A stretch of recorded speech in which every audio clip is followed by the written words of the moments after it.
My name is Christian Basil. Years ago, I had an idea. I got myself a TARDIS. Took it to new places, met a lot of new people, took some great pictures, and talked Doctor Who. From Krypton Radio and the creators of the Hanging With web show, this is the legend of the Traveling TARDIS. Join me on my latest adventures and become part of the legend.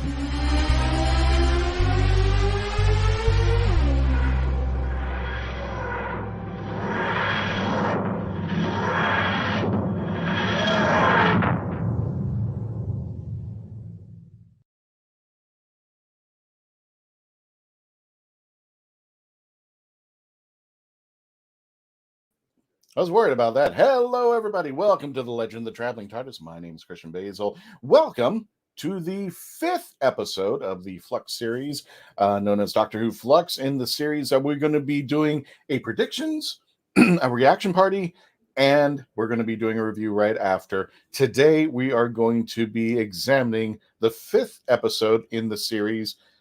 Wow, where is it? Oh, my goodness. There we go. We're going to be reviewing Doctor Who Chapter 5, Survivors of the Flux. Now, if you decide you're going to be in the chat, and by all means, chat away. We're going to be reviewing this episode later on. So I'm just warning you right now, there will be spoilers once the episode premieres on BBC America.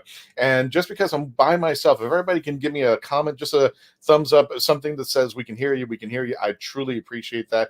Don't forget to join us in the chats. We're going to say hello to some of our wonderful folks who've joined us today. Sophie Flay, how you doing there, Sophie? We've also saying hello to Mark Robinson. Also, Christopher Chatfield. I have seen it. Okay, I haven't yet. And Sophie comes back to say hi again. And Mark, thank you for letting me know that my audio is working fine. Thank you. Thank you for giving me a thumbs up. And don't forget, as you can see on the bottom scrolling, please subscribe to our YouTube channel, youtube.com/The Legend of the Traveling TARDIS. We are trying to reach our goal of 2,000 YouTube subscribers, and we are 3/4 of the way there. We are at 1,500 subscribers there. Chomp from Tom Cossack. Thank you for Tom for joining us today. I have seen it too. Okay. I'm just letting you know tonight, right now at this time, we are going to be talking about the episode Doctor Who Flux. The survivors of the Flux, which is going to be very interesting. You'll be watching me live as I do reactions while it's premiering on BBC America. I'll be cutting away to breaks and such, talking to you as the commercials come up, as far as how I feel about the episode and how everything is going. And Mark, you've seen it as well. So if you can do me one small favor before the episode's premieres. Thank you, Christopher. Yes, no spoilers from anyone at this time. I'll be watching it live for the very first time out there. And also, I want to welcome everybody who are friends who are celebrating tonight as it starts. If you're watching this live on the YouTube channel or wherever on the media, wherever, we want to wish our friends who are celebrating a very happy Hanukkah. Tonight is the first night that it starts there. Good question. Somebody just asked me, when does it end? Let's see here. It starts tonight, Sunday, November the 28th, which is where this episode of Live Journal of the Traveling TARDIS premieres, and it ends Monday, December 6th. So to all of our friends out there, everybody give a big shout out for folks who are celebrating tonight, Hanukkah. Really appreciate you being here tonight. If you are, thank you. Happy Hanukkah. Please stay safe out there as well. Said Sophie says it's fine. Mark Robinson says, curious, how many of us are from the UK? I don't know. How many are you from the UK? Just give a thumbs up or something, and I'll do a little bit of a count to see how many of you are from the UK, because I know you guys are up late, and I really thank you for joining us here tonight. So again, our friends out there celebrating, happy Hanukkah. Speaking of celebrations, today also marks the 34th birthday of Karen Gillan. And those of you who are not who are of New Who Classic, No, Karen played Amelia Pond, or Amy Pond, as well known, during the 11th Doctor's time as Matt Smith. So we got Sophie, got one count so far from the UK. I think I know Mark is from the UK. I know, believe Christopher's from the UK too, as well, out there. I want to say hi to somebody I haven't seen before, or maybe I've just, been getting a lot of chats out there. Sarah Fisher, I can hear you loud and clear. Thank you, Sarah, for joining us here at the Legend of the Traveling TARDIS. So we want to wish Karen Gillan, Amy Pond herself, a very happy birthday as she celebrates her 34th birthday there. There's a little bit of a close-up for Amy out there. Also, another announcement starting December the 1st at the Legend of the Traveling TARDIS on all the social media, but definitely want to check out the Facebook page, subscribe there. We will be starting the 25 Days of Christmas. It'll begin December 1st. We're going to be putting out music, clips, everything that deals with Christmas into the Traveling TARDIS for 25 days starting on the 1st. We're going to have new and classic pictures of the Legend of the Traveling TARDIS. I think I might have a pic. No, I don't have a picture. Duh. It would be nice if I had a picture out there too as well. And we just got an announcement. And let me go ahead and find this picture out over here. I'm very proud of this. It's been a while, and they were going to be here for a Halloween episode. Things did not work out as well. So we are very proud to have them returning for their special Christmas episode. They're just doing specifically for the Legend of the Traveling TARDIS. We're going to be welcoming back our friends at Phantasmagoria. They are scheduled right now. Keep in mind, as Doctor Who Flux, the reviews, and we'll be returning to our 6 p.m. Eastern Standard Time on Tuesday nights until we get to New Year's, when we will be reviewing Jodie Whittaker's 3-part special, which ends her run as the Doctor, as well as Chris Chibnall as the showrunner. And Sophie says, "Gosh, I love you guys. You guys stay up late. I don't know what you do for a living, but thank you so much for staying with me tonight and joining me. I'm hoping I'm having some other friends join us. And for those who probably are not familiar, we are having Thanksgiving weekend, for a better term. It did take place this past Thursday, but normally it runs the weekend from Thursday, Friday, Saturday, Sunday, and this is the last night of that. So a lot of our friends are having their Thanksgiving Day today, or they're with friends or family. So that's why I'm kind of here alone tonight. But I'm with you tonight. So thank you for joining us out here to do the review of the Survivors of the Flux tonight. Christopher Chatfield, I saw an animated adventure game with Karen Gillan on YouTube tonight. It was called Doctor Who Adventure Games. TARDIS lasts about 30 minutes with Matt Smith and Karen's voices. Excuse me, it's very good. Yeah, I haven't seen that game as of yet, but I'll be checking it out later. Miss live on Tuesday. Yeah, we're going to be moving back we're going to be going back to Tuesday, 6 p.m., which is our normal scheduled time. But if we have New Year's Day special, which I think that's a Thursday, if I'm not mistaken, we'll be reviewing Jodie and the last 3 episodes that she'll be having in the new year, starting on New Year's Day. Karen Gillan also played a soothsayer in Doctor Who. Yes, that's right. It was The Fires of Pompeii, which also had the future 12th Doctor, Peter Capaldi, in the role as well. So 2 people who would return to Doctor Who, even though they have premiered. Next week, this coming Sunday, will be the final episode run of our Sunday run, Doctor Who Flux, which will be the 6th chapter in the series called The Vanquishers. And this will be the last run that we'll be doing on a Sunday night, unless things change for the 3 episodes that are coming up in the new year. We will be returning, so mark your calendars. We'll be returning to Tuesday nights at 6 p.m. Also, we will be reviewing that episode and the 2 other episodes that will be coming January 1st out there. And don't forget, if you haven't checked it out, we also have our classic episodes of our reviews, The Village of the Angels. We also have Doctor Who Flux Once Upon Time, The War of the Centaurans, and the very first episode, which was the Halloween Apocalypse. And if you are in the mood for the holidays, look no further than our TLTT Thanksgiving Foodie Special. All of our team got together. They did a live demonstration of all their favorite geek food. Some of them weren't necessarily geek, some of them were, but you can check it out for yourself out there. Get the recipes from them as they are preparing them, and get to watch them because they make it look easy. They actually do make it look easy out there. And I was very hungry that night, and I do apologize. Yeah, Mark, fire Pompeii's. Yeah, that is correct. That is correct, Christopher. And oh wow, yes, okay, yes. Hopefully, 6 episodes isn't written by Chibbers. I know the last episode, when I reviewed it, I was kind of like, I felt a little weird because I felt it was a little bit too late. It was the first time I could safely say this. It felt like a Doctor Who episode. It actually felt like we were going back to that.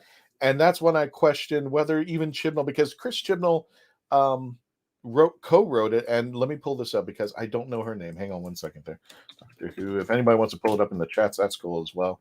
Doctor Who Village of the Angels. Well, the other writer her name is Maxine. I wish they could just make it easier. There we go.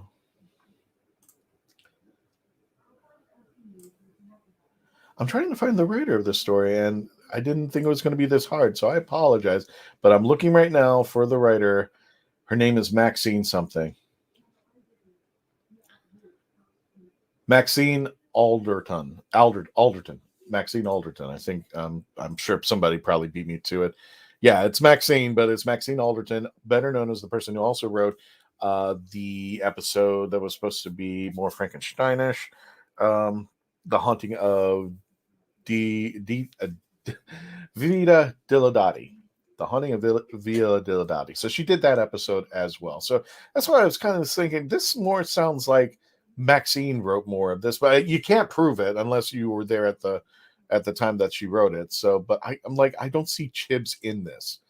Maybe he was. I could be totally wrong, but I was totally convinced that Maxine wrote more of this than Chibs. And if it turns out true, I totally believe it. I truly, totally believe it out there. So please continue on with your chats on there. And don't forget, we're trying to hit 2,000 by the end of this year. It's a slow roll to it, but you can help us share out this video. Like this video, please get the algorithms going. Please chat as much as you want to. But for all my friends who are on the Facebook page, on the Legend of the Traveling TARDIS, or wherever you're at, if you could move over to the YouTube channel, youtube.com, the Legend of the Traveling TARDIS, comment there, like and subscribe. We're trying to get to the 2,000, and that totally will help us out there. This episode is totally Chibnall. If you're referring to the episode that's coming up, you're kind of scaring me at this moment. Chibs is definitely wrote this episode. I don't know if you were referring to the episode that's coming up or the episode that is the past episode out there. But if Chibs wrote that, sorry, I didn't mean any disrespect to Maxine, but I just didn't see anything Chibs about it. Chibs writes more drama for me than he does more action packed. Don't I always scare you this one? Yeah, Tom. Okay. All right. Now you guys are scaring me because once Chibs takes the reins, I kind of like fall back and go, oh, God, I'm really there. So today's episode. Okay. All right. I'm still going to watch. You're going to get my reactions. You're going to see what I'm doing out there. Christopher, I wouldn't be scared. It's very good and plenty of action. Okay. I believe you. I meant the last thing we saw was Jodie turning into a weeping angel. Spoilers if you're watching this episode, but that did happen. And I'm sorry. By the way, I'm going to let me put this up over here just in case, because once we get to the part where once we get to the part of the review, I'm just letting you know. What? Spoilers.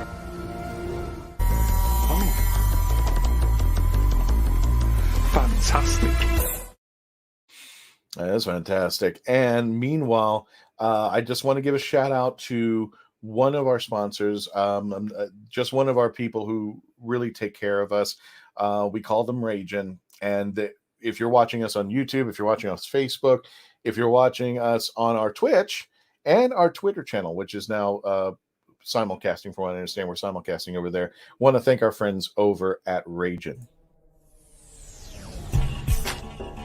Hey there!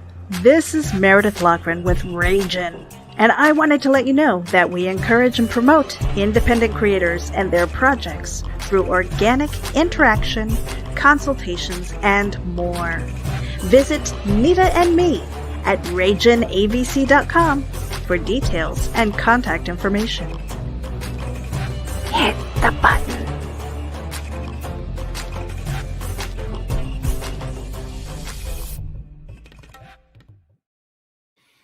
All right, and continue our chats over there. And like I said, if you can make your way to the YouTube channel and help us out, help us grow that, even if you go over there and just put a thumbs up or something, that helps us out a big deal, especially sharing this episode out there. Wouldn't be, it's good and plenty of action. Sophie says, day episode so good and enjoy the episode. Okay, I'm hoping I'm following your trails, guys. I'm hoping that I'm going to be just as excited about this new episode as you guys are out there.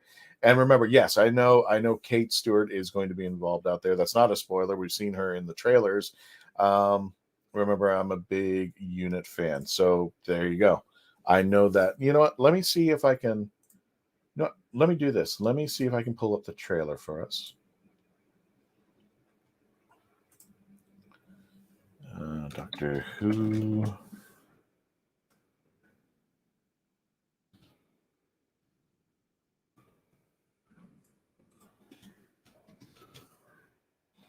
And if you know anything about me, I try to stay off of social media. It does fail me at times.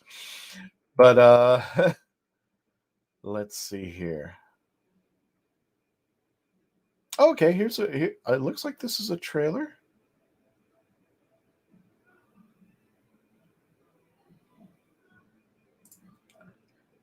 Okay, hold on.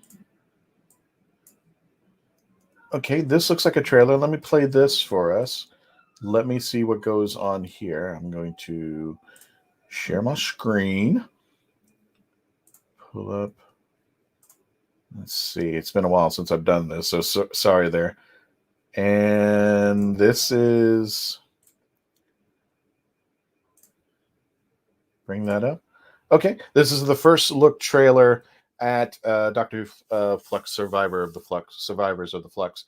Let me just check it out now. I haven't seen this trailer as of yet, so you're seeing me for the first time. So for those of you who haven't seen the episode yet, let's check this out. Hang tight. Get the audio going. And let's... We've been in this decade for 3 years now. Do you think we'll ever get back? It's very hard. How you expect to protect this pitiful race, I do not know. Earth's shield is now breachable. Can you feel the time force growing? It's working. Just as we planned.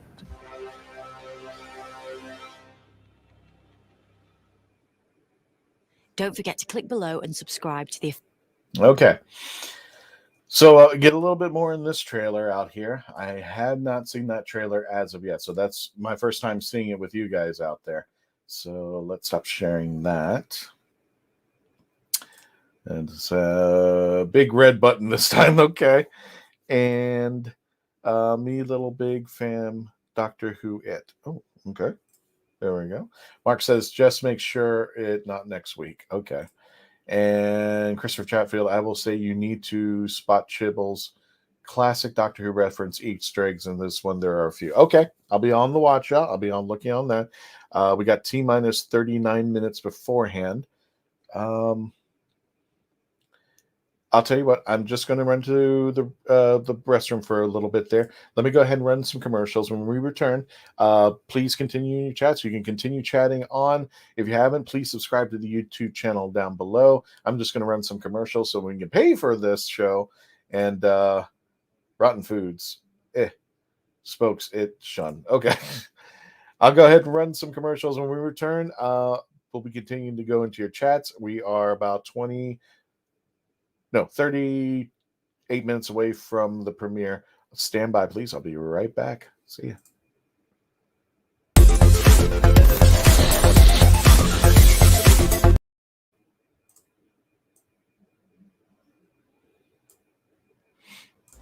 Oh, brilliant! It's hard to believe that in the 56-year history of the greatest sci-fi television show in the English language, there has never been a fan guide to Doctor Who.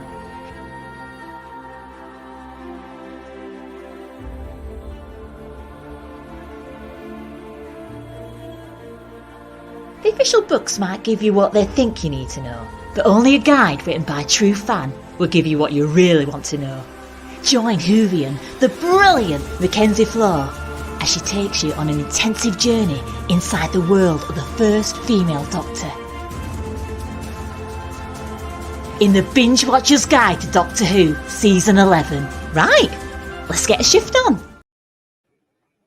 This is Cosplay Michael with the Hanging Out Flux show. I want to tell you about my friends at Embellis Effects in Orlando, Florida. They've got makeup, costumes, and props for all of your costume needs.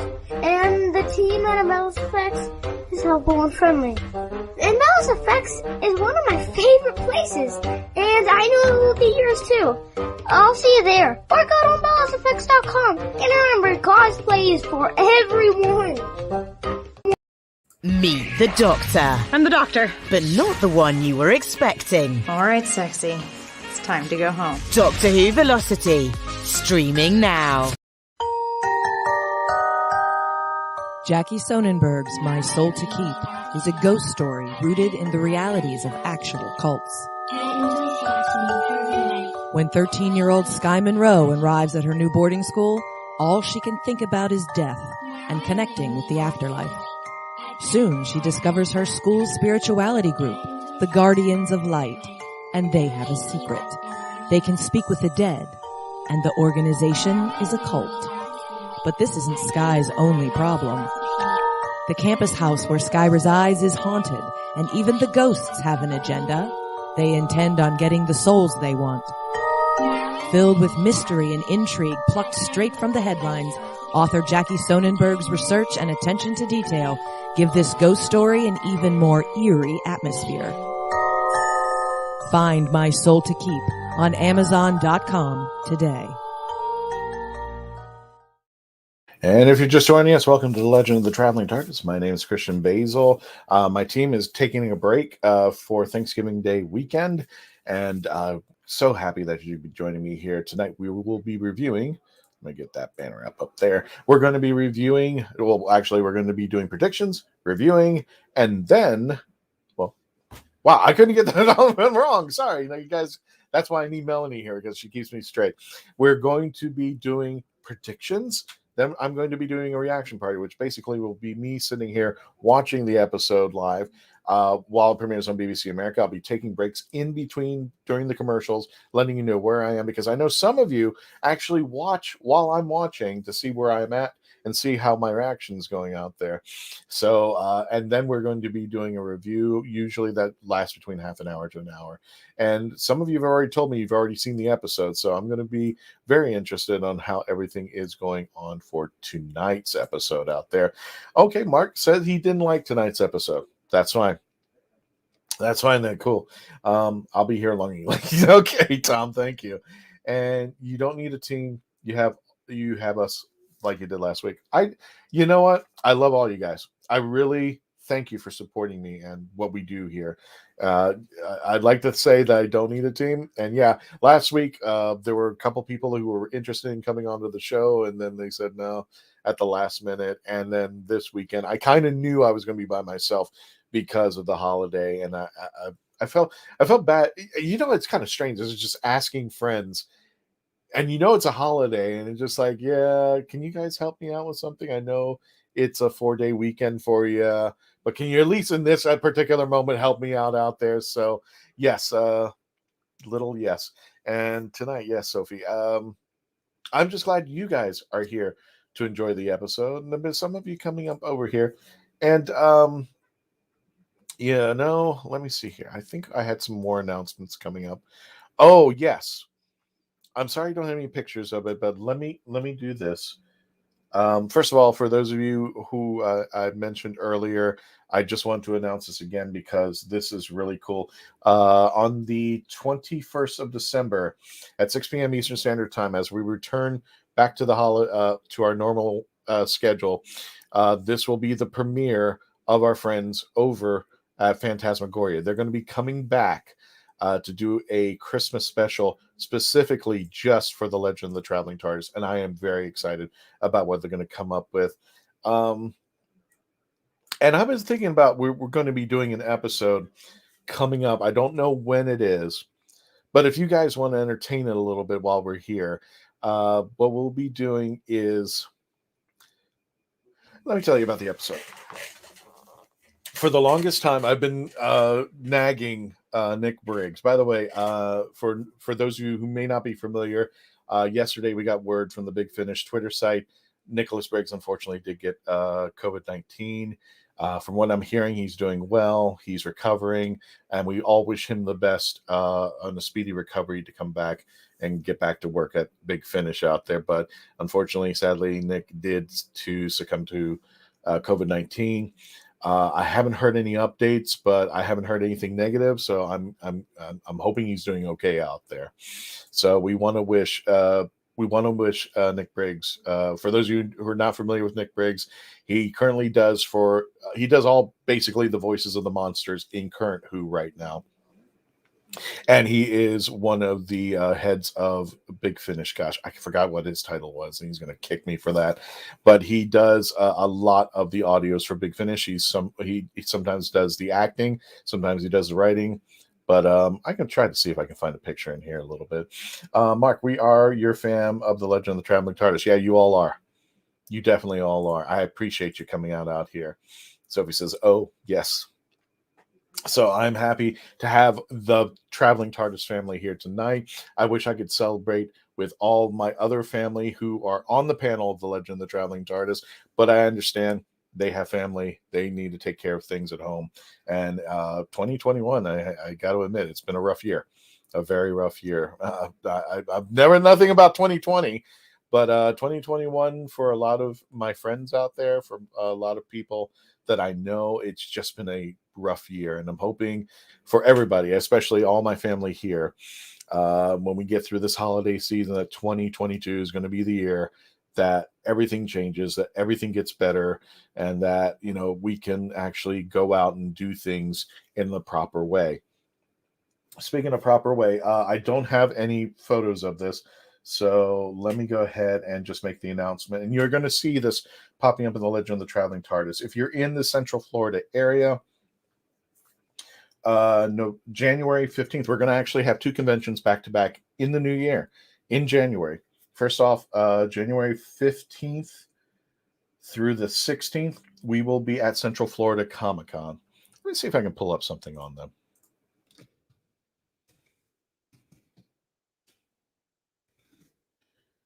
There we go. And booyah. Oh, cool. I was able to find something. Hang on a second.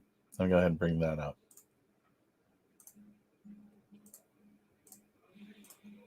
Told you, this is where Melanie would go nuts and go like, well, you weren't ready for any of this. But you have it all ready. And then she does her thing. So Central Florida Comic-Con is going to be taking place in January. This is going to be the very first convention that we're going to be participating in. All you have to do, if you're in the Central Florida area, this is in Lakeland, Florida. And we're going to be at the RP Funding Center in Lakeland. I haven't negotiated with the team as of yet over at CFCC, but we're going to be hosting Doctor Who panels. Melanie and I, it's still a little bit early, so Melanie and I and the team are going to be working on panels. If there are any panels that you think we should be looking into, we were thinking about doing definitely we're going to be talking about possibly having Flux panels, talking about Jodie Whittaker, talking about Chris Chibnall.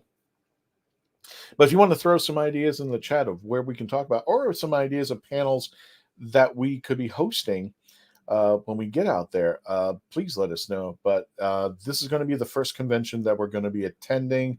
Current guests right now, I'm not familiar with it, so I do apologize. But these are the 2022 guests. Caitlin Barr from Black Clover, My Hero Academia, to Love Rue. Amanda Connor from the Harley Quinn comics, Supergirl comics. She's going to be out there one day for Saturday only. Just Cook with Dragon Ball Z, Fire Force, Fruit Basket, and My Hero Academia. Josh Grell, and shout out if you know any of these people. My Hero Academia, Attack on Titan, Yuri, and on Ice, and Soul Eater.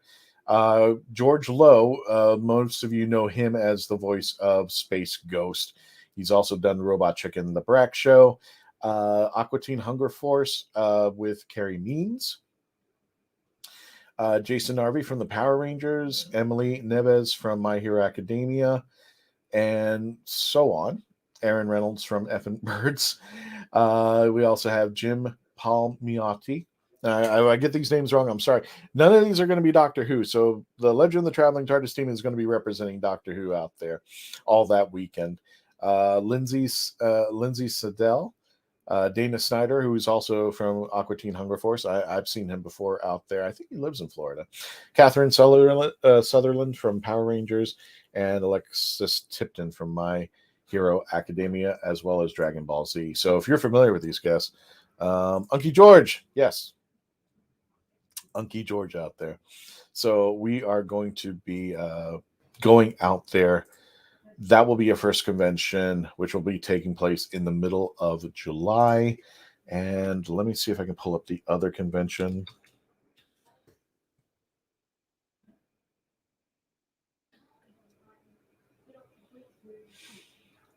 And there it is. This is going to be VillaCon. This is actually, I think, their second convention. But this is not the right year. Hang on one second. Should be 2022. And I believe, yes. There we are. This is going to be taking place the weekend after Central Florida Comic-Con. This is VillaCon. They have a special called Nightmares versus Dreams. This will be taking place January 21st through the 23rd. We will also be out there, and we will be discussing Doctor Who stuff. I know that Jessica was at that convention representing the Traveling TARDIS last year, and she did a special panel. I didn't get to see it, but she said everybody had a great time. Everybody had a great time, and it was a discussion about villains on Doctor Who. Let me grab your chats because I've seen a few have come up. Mark says, have USA been told about the new COVID variant Omicron? It just hit the UK this weekend, so everyone stay safe. Wasn't that a Transformer, I think? There's just coming up some weird names with COVID-19, but Omicron. So yes, please, if you are anywhere, please stay safe. If you have the means and you feel comfortable about doing it, please get vaccinated. I know that the vaccines were a lot easier to obtain at this point. So yes, please stay safe out there if you can. Do what you need to do to protect yourselves. And if you have the means to do it, by all means, go for it. Get vaccinated. We encourage it. Righty. And Christopher Chatfield says, it's interesting that someone said that Omicron was an anagram of the word moronic, an ironic reference to this new virus. I didn't name it. That's all I'm going to say. I didn't name this virus. So if it gets weird, yeah, I had nothing to do with it. So it's kind of like hurricane names. A friend of mine is just like, you know what? They should name hurricanes after something mean. And there should be no Hurricane Ira or Irma. It should be like Hurricane Bubba or Bertha, something like it's you know this is going to be serious. But if you have a name like Omicron, you know, is anybody going to take it serious? It does sound like a name of a Transformer out there. So yes, you're very welcome, Sophie. Please stay safe out there. I also thought Omicron a Transformer as well. I thought it was that's Unicron. That was the planet, the one that ate planets or something like that. Gosh, it's been a long time. It was Leonard Nimoy. I hadn't seen that cartoon movie in such a long time. It's ridiculous. Omicron is a letter in the Greek alphabet. Okay. When we hit Omega, we're doomed. Yeah, okay. Literally, we are going to be doomed because Omega coming back. Let me go ahead and get rid of that. And it's been an interesting ride. And I do get the feeling that people, I'm not saying throw caution at the wind, but I think just people, you can tell that people are getting a little tired of. Let me give an example. when Florida first opened up, when it was the first time we opened up, and we had opened up earlier before a lot of states had opened up, they opened up the beach, which was really cool. And Chrissy and I went to the beach, and it was just amazing because we had been locked down for quite some time. That to see other people out there was amazing. And it literally kind of brought me into a little bit of having little tears because it was just, we hadn't had human contact for quite some time. Not real contact, but to go someplace where other people were and to do stuff, that was just nice. And that feeling, I think, is, after a while, I'm not a health expert. I'm not going to say anything to this nature, but I think the true nature of the human spirit is you just can't lock it down forever. We're not moles. We're not things that can stay underground. And I'm not saying that we shouldn't stay safe, but I think at some point the human condition is just not used to this, especially now we've been on social media for quite some time. And that's all we talk about. And if you see all the crap that social media has, I always say we're the anti-Twitter of Doctor Who shows. We don't want to start the fights. We want to embrace the geekdom as much as possible. But it's almost like 2020 wrote the rule book as far as how we interact with each other. And as you can see, we don't treat each other well. And it's a lot easier to have disdain for people than it is to build up something. And for the longest time, I've been wanting people to watch Doctor Who. That's why I've gone out to these conventions, because I would like to think I'm a big cheerleader of Doctor Who. Not only just a cheerleader, but I want people to love something that I grew up with. If anybody is not familiar with me, I started watching Doctor Who back in, I would say, the 70s on PBS when Tom Baker was the Doctor. And later on, when I started going back to conventions, when the reboot came, well, I would say the coming back of Doctor Who with Christopher Eccleston, I was so proud because now I got to see a new generation of kids appreciate something that I grew up with. And we went from 4th to 9th Doctor. So this was so cool for me. And I could talk to the kids. I had something to relate to, and they had something to relate to me. And I'm watching cosplayers, cosplay, not only just cosplay the 9th Doctor at the time, but they were cosplaying Doctor 8. They were cosplaying previous Doctors. And then when finally David Tennant hit, the world had changed and just exploded on the scene how well Doctor Who had related to everybody. And I think this is where things got to turn around for me, because now I got to talk about the TV show that I always wanted to show, that I always wanted to talk about. And people, when I was growing up, you couldn't talk about Doctor Who. You just couldn't. It was something that was faux pas, because everybody else was talking about other stuff like Transformers, like DC and Marvel, and Doctor Who was just not appreciated, at least in my sphere. But the one thing I could give to social media is that there were people who were my friends in high school and in middle school that loved Doctor Who as much as I did, but they were afraid to do the same thing. And that sucks. And we shouldn't do that to people. If they want to geek out and have a good time, they should. And I think we kind of lost that thanks to the social media, that if we can't appreciate, and we don't have to like everything. My goodness. I mean, if everybody is wavering upon what's been going on with Jodie Whittaker, look no further than the 80s on how Colin Baker was treated. And you don't have to like everything. You don't. You don't even have to like Jodie Whittaker. You don't have to like Colin Baker. I know a couple women who don't like David Tennant. I didn't think that was even possible. But there we are. And that's fine. It's okay.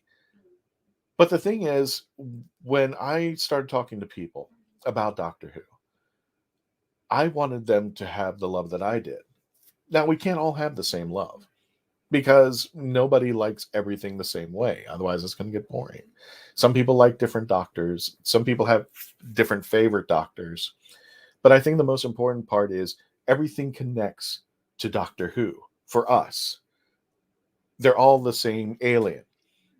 And we've had some really great stories, and people like Douglas Adams and Robert Holmes, who just wrote some brilliant scripts.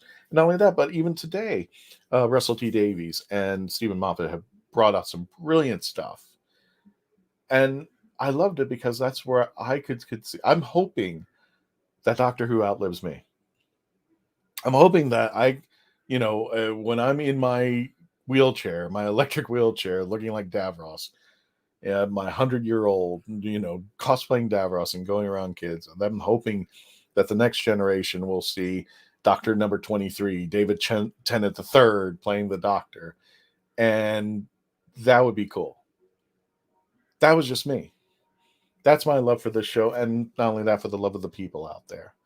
But I'm just winding on. Let me get to the chats. Hang on one second. I just had a message come up. I just want to make sure.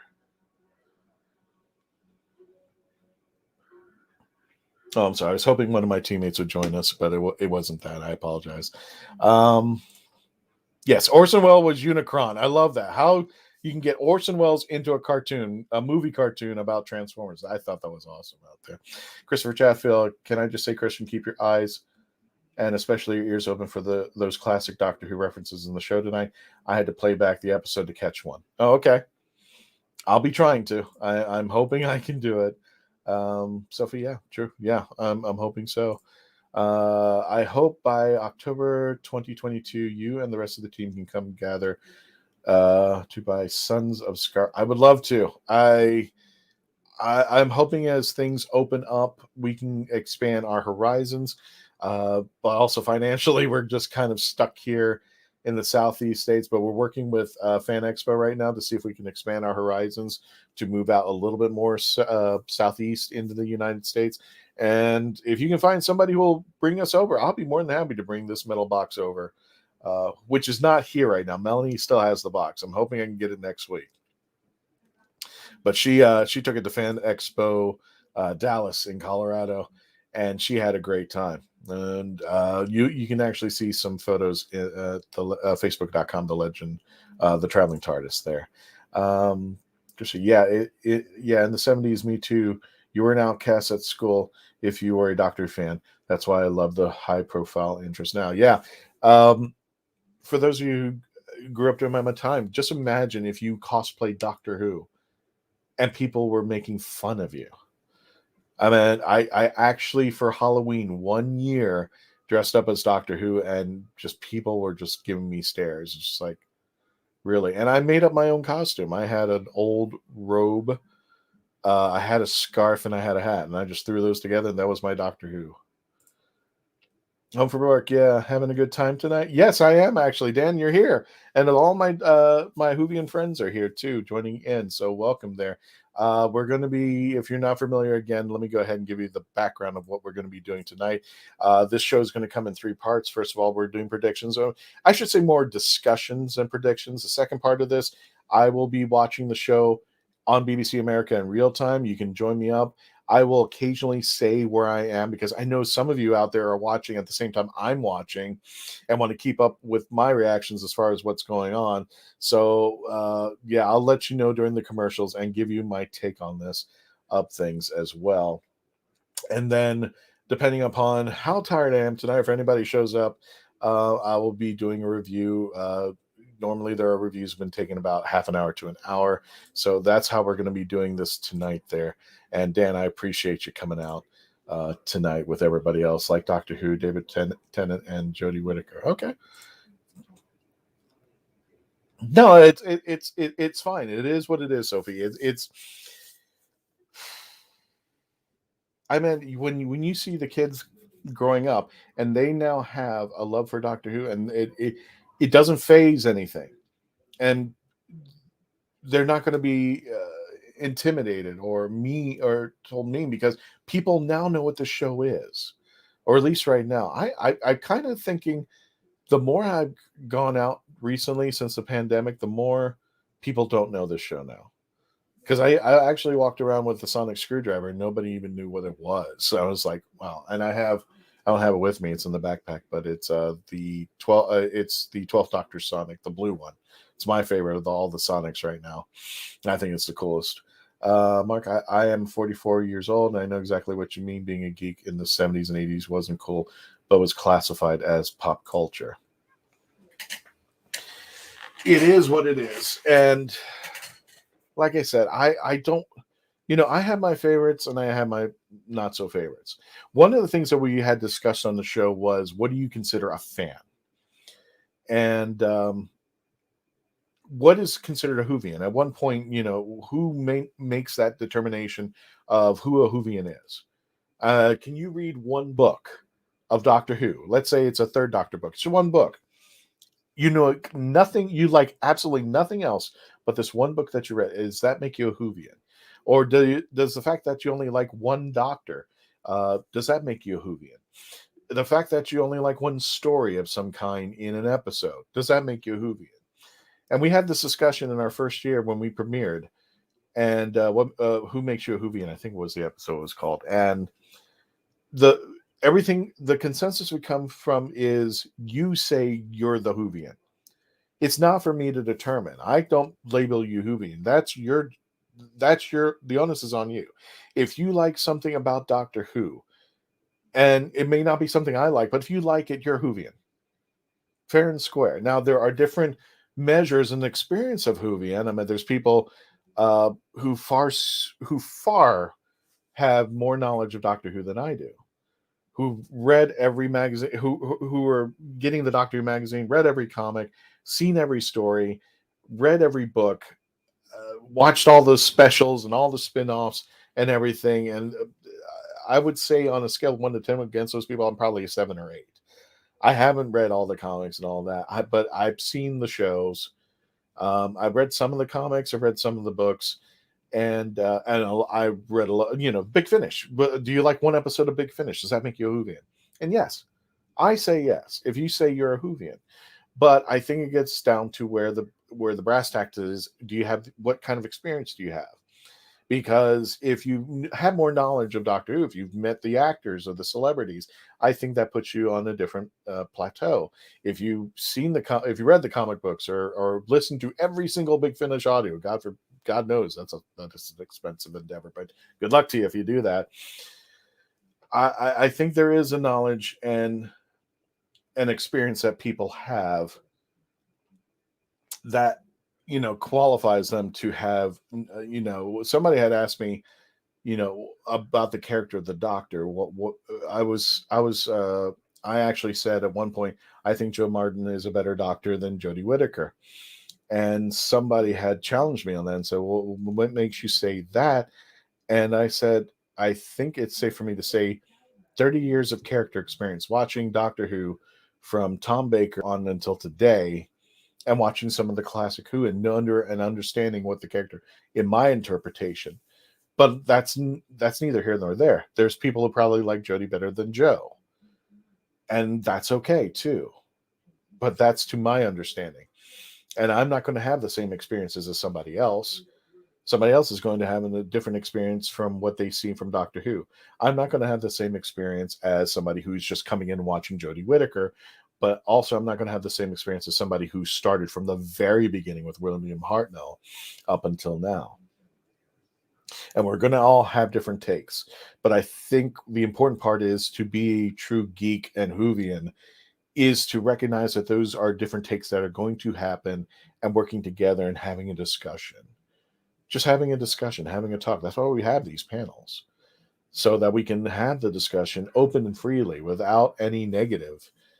And talk about when we reviewed something on other episodes of Doctor Who, have we fought? Yes, we have. You've seen me and Brian, you've seen me with other panelists, and then as a show host, you kind of like, no, back off. Let's have a talk.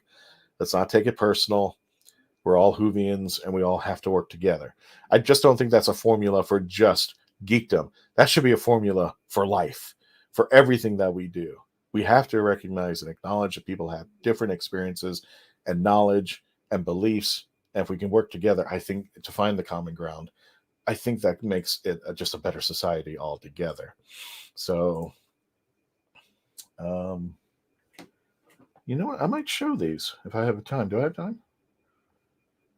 I got about 10 minutes. Speaking of the devil, I don't think that was the word I wanted to use, but okay. Speaking of which, let me pull these in. No, maybe I should ask him first. Let me get permission from Brian. Brian, I'm on the show live at the moment. Can I show people your pictures? Brian just sent me Brian Barres, who is Dr. Freedom on the YouTube channel. He just sent me some pictures and some of my friends some pictures out there about his time. I don't know if you. I hope you had a great time too. Chicago TARDIS just took place this past weekend. And if anybody knows Chicago TARDIS, the only reason why I don't even go to Chicago TARDIS is not because I don't want to go. It's because they do it on Thanksgiving Day weekend, which is impossible for me to go because I need to spend time with family. And it's just a rough one. And a friend of mine came up to me and goes, well, you should have a family of Whovians. That only makes sense. And they can go with you. And I said, yeah, true. But I meant that's their thing. And I was like, not all my friends and family are Whovians, but I want to spend time with my friends and family out there. Christopher, like the 12th Doctor speech in the Zygon inversion or whichever. Yeah, I think it was the inversion, which one it was. All I want you to do is talk. Yes. There was a movie that I saw on HBO. I forgot. It was about the Iraqi war. And it actually starred Batman. Who played Batman? Oh my gosh. I'm sorry. It's been a long day. Michael Keaton. Thank you. Michael Keaton. And I'm paraphrasing. There was a discussion between, I think it was a leader of Iraq, and Michael Keaton was playing, it was a long time ago. He was playing a reporter from CNN. This actually had to deal with the Iraqi war, which escalated CNN into stardom because it was the first time ever that we not only saw a war in real time live, but it was on a cable news network, and it was CNN. I forgot the producer's name, but Michael Keaton was playing the role. But there was a discussion, and I'm paraphrasing the discussion, something to the fact that if we stop talking, that's when the war starts. And I think that's a very important speech, or at that point in the line of discussion.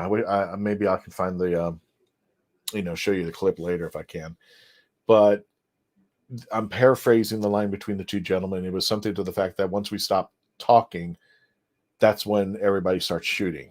And I think it had a big impact to me because the one thing that kept us civil and mature about the way we handle things, once we lose that communique, we lost it all. We've lost our humanity to that extent. And it's not just, war. It's just about, how to deal with life, how to deal with people. For me, in that essence, once the talks stop, once the talks have ended, and that was keeping everything at bay. What happens after is just a scary thought. Like I said, John Levine hates the word fan, and I quote, "Fan means you're fanatical, and you're not fanatical, but you're passionate about Doctor Who, and I love you, and thank you for your love of the show. As long as passionate about Doctor, that's amazing."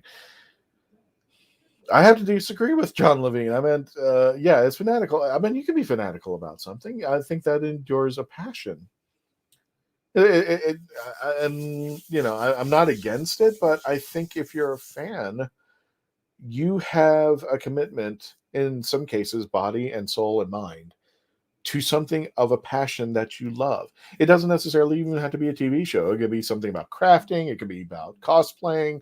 It could be about a TV show. And if you're somebody who loves space, whatever. I think it's important that we. If you're a fan of something, then that means to me you have a passion for something.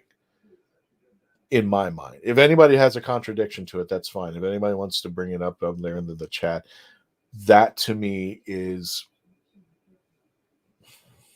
Oh, there you go. See, Sophie loves science, or in this case, as we're talking about a TV show, science fiction. That to me is incredible because how do I put this with something else there?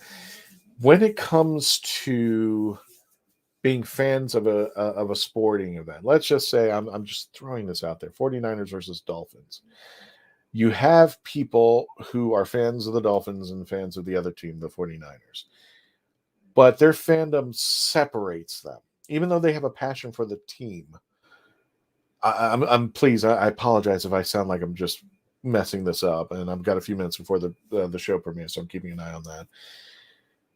When it comes to the geekdom against the sports, I mean, they have a passion, but it's only a passion for what they like, and to hell with the other side, because the whole idea is being competitive, which is fun. There's nothing wrong with it. It's fun. But I think when you get down to like when you go to like conventions and cosplaying, you will go to a convention and see Captain Kirk playing with a hacky sack with the 10th Doctor, with the Dalek moving around, with Captain Mal coming out there and looking on while Princess Leia is, just waltzing around out there. They're sharing their passions together. And they may be fans of something specific in that, but when it comes to that kind of passion and fandom, that they can actually meld together and have a good time. They're still showing their passion through their cosplay, but they're interacting with each other, and not in a negative or a divisive way. They're showing their passion. Here's my body and soul. Share it with me, with your body and soul, of what you love, and let's play together the way that the world should be. I hope that's a good O, Sophie. I hope I said that right. If I didn't, I'm sorry. We're getting down to the 1 minute marker. Let me go ahead and set up so I can do this. I'll be with you in just a moment. I'm just going to take a break. When we return, I'll be watching this, the next episode live. I'll be keeping up with things. Please, no spoilers until the very end. And I want to thank my family, the Legend of the Traveling TARDIS family, for joining me tonight. I'll be right back. Hang tight.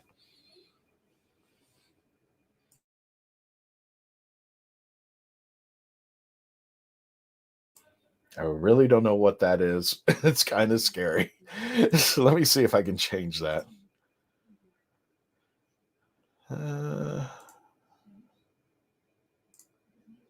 Oh, yeah, that's better. It's 1 a.m. UK time? Gotcha.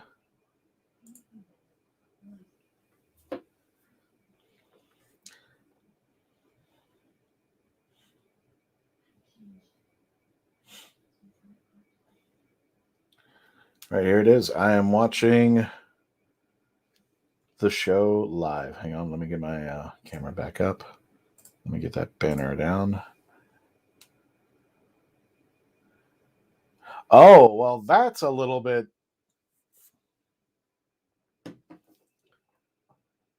Okay, they're showing Terminator 2 and it's running a bit late.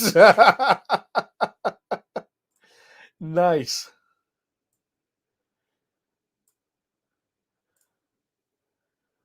Yes, Tom, Karen is looking at you. Okay, it just started. So everybody, we are in watch time.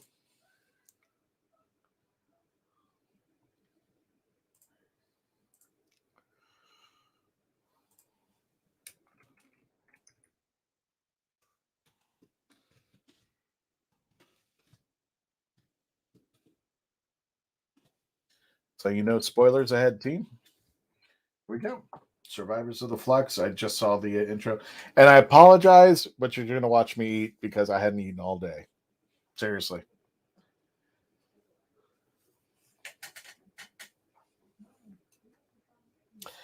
Jodie looks a little different. That's all I can say if you saw the previous episode.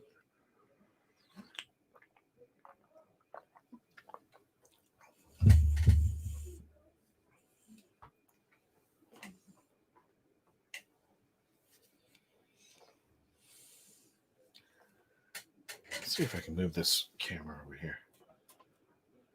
No, it's not going to let me.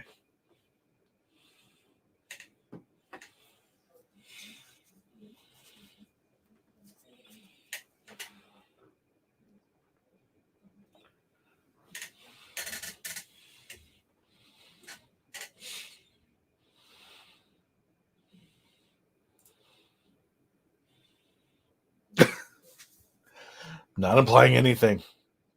Maybe.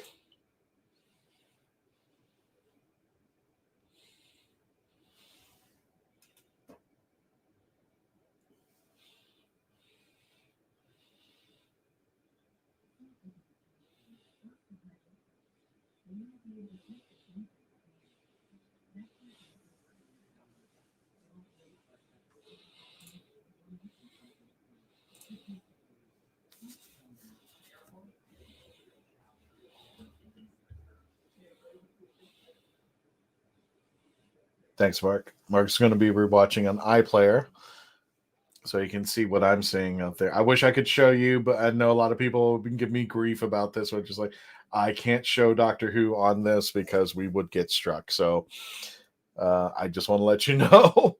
That's why you're only going to be seeing my reaction. Yeah, but having a problem with DirecTV. Think the system refusing Chibnall's writing? Maybe. I don't know, David. I had DirecTV. If you're referring to the satellite dish, that thing's awful. I hated the satellite dish. The satellite dish does not work. It is awful. I am sorry.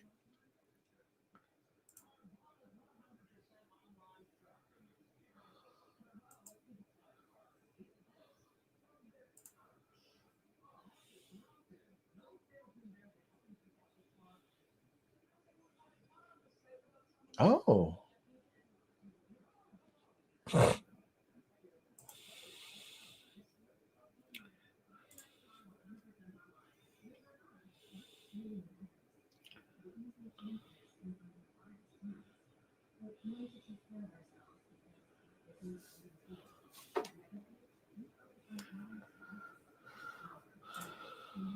Oh, sorry, dude.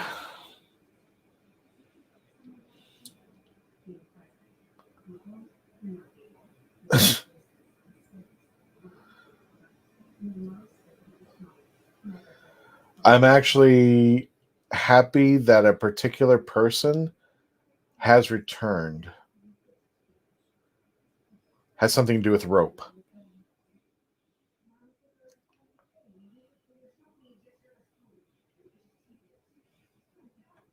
I'm not talking about the current occupants of the Doctor.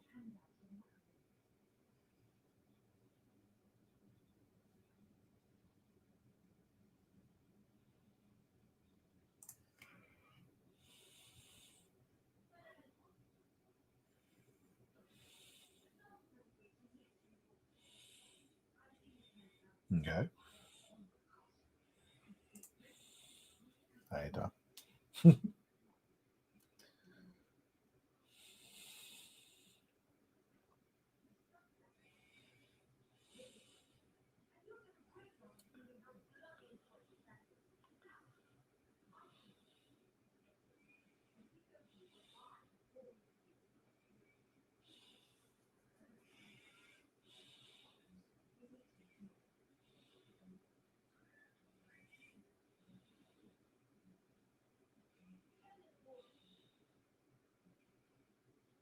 Okay.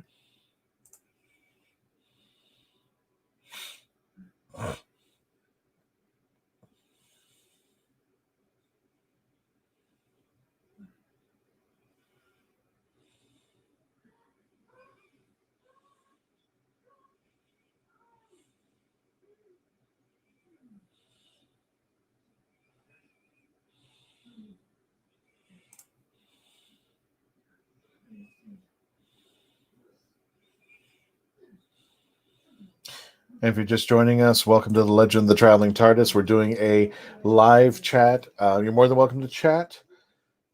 We just ask no spoilers for just folks who may not have seen this. I'm watching Doctor Who Live on BBC America, The Survivors of the Flux, which is part 5 in the Flux series.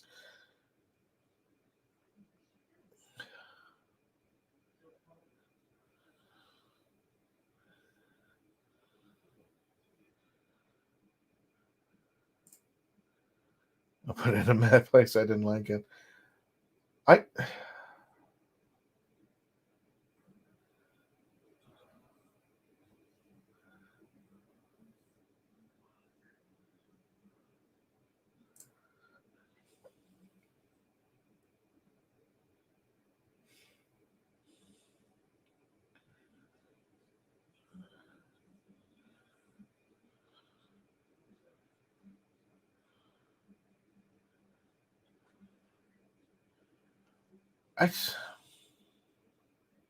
I will say this. Is this a Chibnall episode?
No spoilers, but the guys in the UK say it.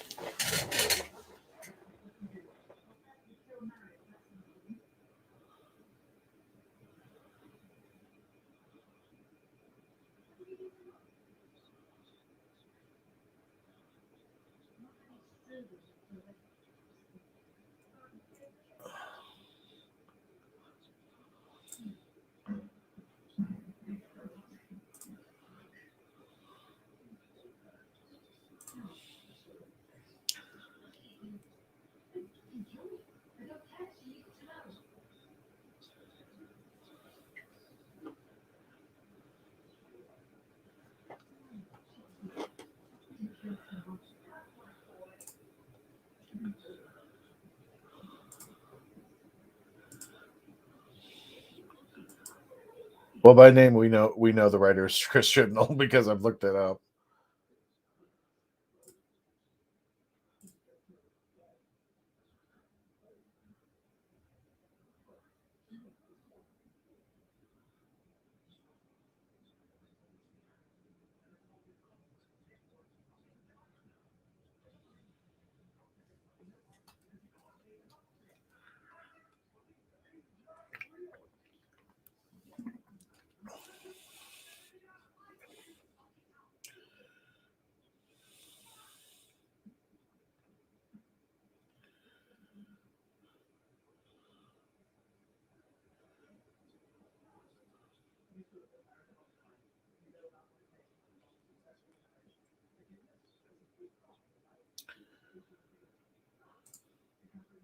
I've got to confess, it always, Chris Chibnall is. We're in a commercial break right now. For those of you who've been following me, we've paused at the. Well, we know that unit's in there, but there was a mention of units. The first time we can. Shut up, Tom. Okay. It's more confusing than now. I'm just like, we're in episode 5. Can we stop the confusing stuff and actually put stuff together now? It's the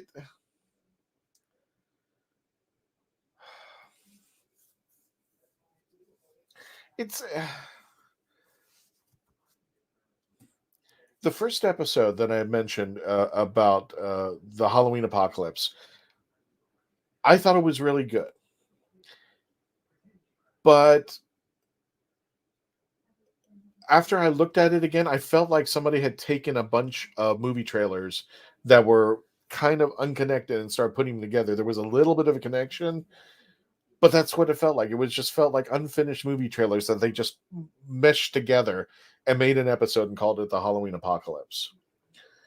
It piqued my interest, but it just felt like it wasn't addressing anything. It was junk food. That the best way I can put it. It was junk food. It got my appetite going, but it wasn't fulfilling. It's like I was eating a lot of junk food and nothing good was, I wouldn't say nothing good, but it was just like, well, that was it. There's nothing fulfilling. If you come to eat dinner and somebody just hands you a plate full of junk food, that's what it felt like it was. It's like, well, I'm not being fulfilled by what's going on. And I kind of like the throwbacks about this, and especially as Mark put it, the retcon of Unit. But it's, again, can we start putting the puzzle together? I'm hoping I'm wrong. I'm hoping later on, and of course, a lot of people criticize BBC America. I know you guys in the UK criticize BBC America because we got commercials in between. So it kind of like it's a running train of what's going on, and then it has to stop because we have to watch 5 minutes of puppies. And oh wow, a puppy peeing on the ground and a vacuum cleaning it up. Literally, that's what I'm watching right now. So okay, whatever. But I understand where people have their misgivings about commercial TV, because if you're watching a series and you're getting to the emotional moment or you're getting to the crescendo, and then all of a sudden you're seeing, diamond ring commercials, then it kind of just throws things off. It's just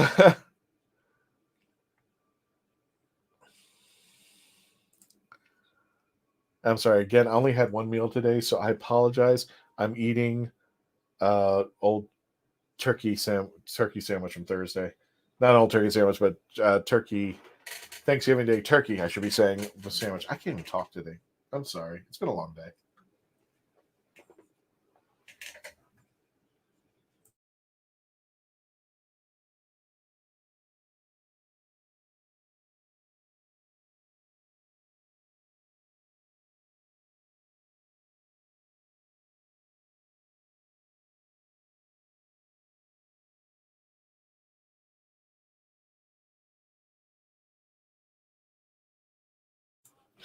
I had gone out and just had to run a ton of errands that needed to get done, and I really wanted to spend Sunday just relaxing and taking things. Yeah, sorry, Tom. Well, if you're having a late dinner, then you can have it with me right now because I'm having a late dinner. Okay, the show's back on.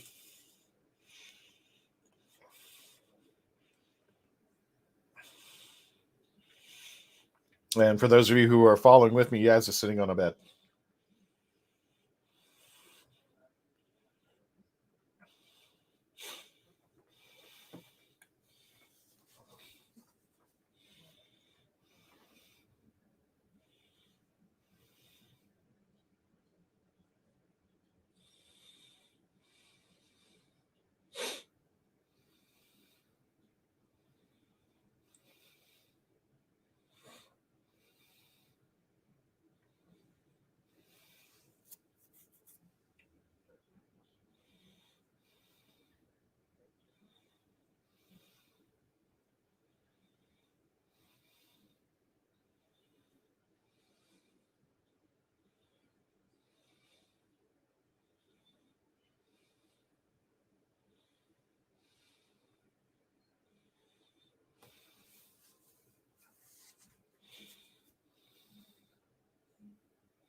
Did we always just do this with the Pandorica? In another interpretation? If I'm getting this wrong, please let me know in the chats.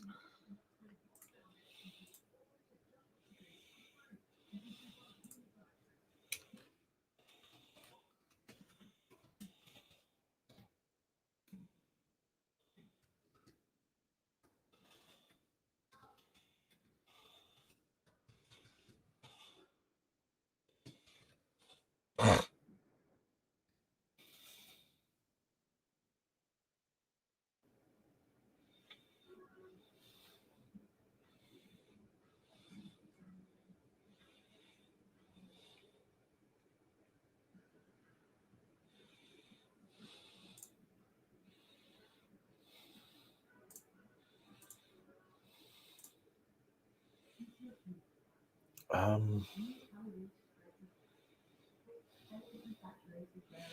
Yes, this is Chibnall. Again, we got to slow down. We got to. What seems to be something that should be continually going on. We're in the 5th episode and we're slowing down. Okay, let's see what happens.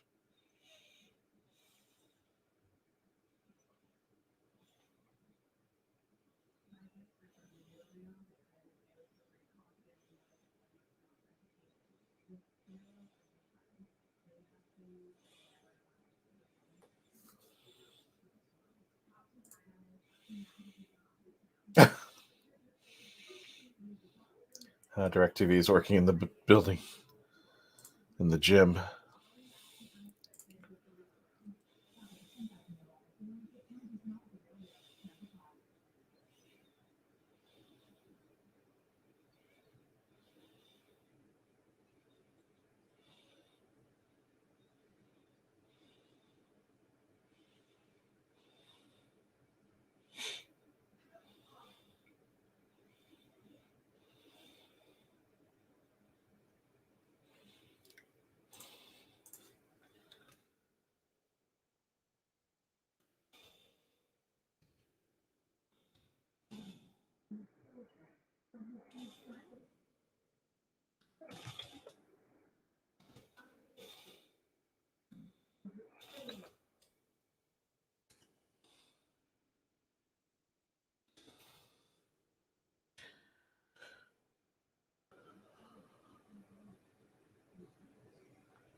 Okay, so we're going Marvel, which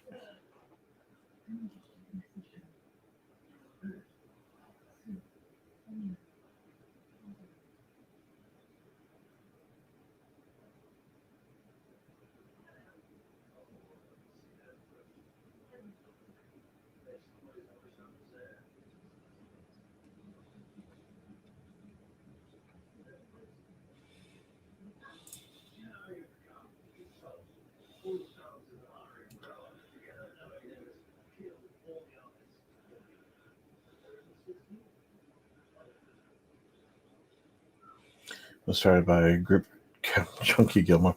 She was Intrusion Countermeasure Group. That was in 1961. Members of the Daleks and 1963. So unit cannot be created. Gotcha. Wibbly wobbly, untimey wimey, bad writing.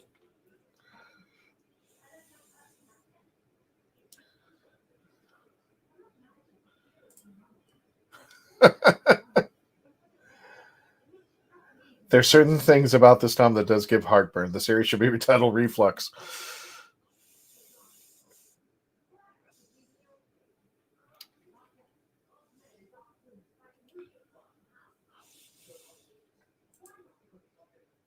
I'm going to type something in the chats. I'm trying to keep it spoiler free, but I'm putting a question mark by it because I'm wondering about something and it kind of retcons things. I want to see if anybody recognizes this. And I just put it in the chats now.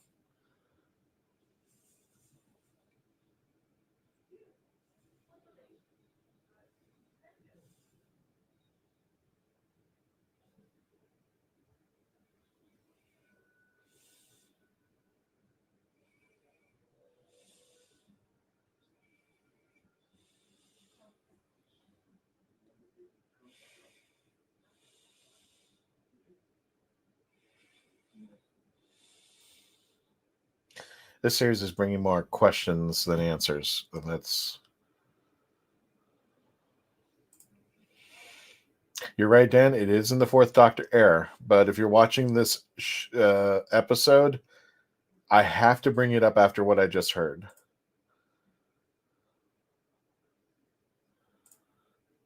I don't know, Tom. This is... How can this exist if the CIA exists? And I'll wait until the review. I may not have much of a review.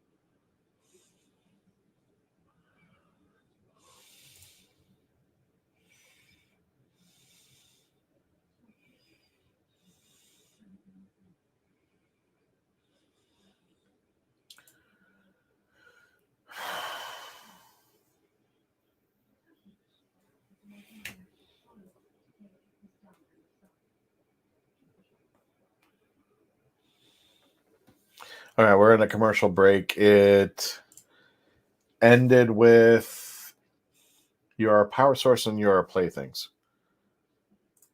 Vinder shows up for just a moment. Tom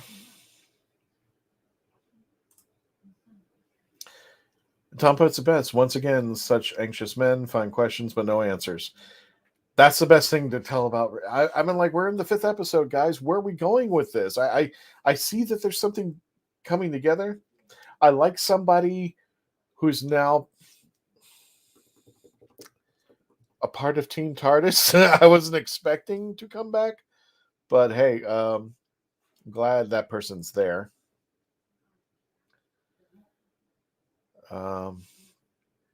Is this real life? Is just fantasy? Caught in a landslide. No escape from reality. I'm seeing what you're saying, Tom. Okay. Let me just say this, and I'm just halfway, but please put in the chats right now. Just go ahead and help with the algorithms of there, especially on the YouTube channel. Yes or no, you have more questions after this episode. So, yes or no, if you had more questions after this episode? Or do you think this episode answered some of these questions?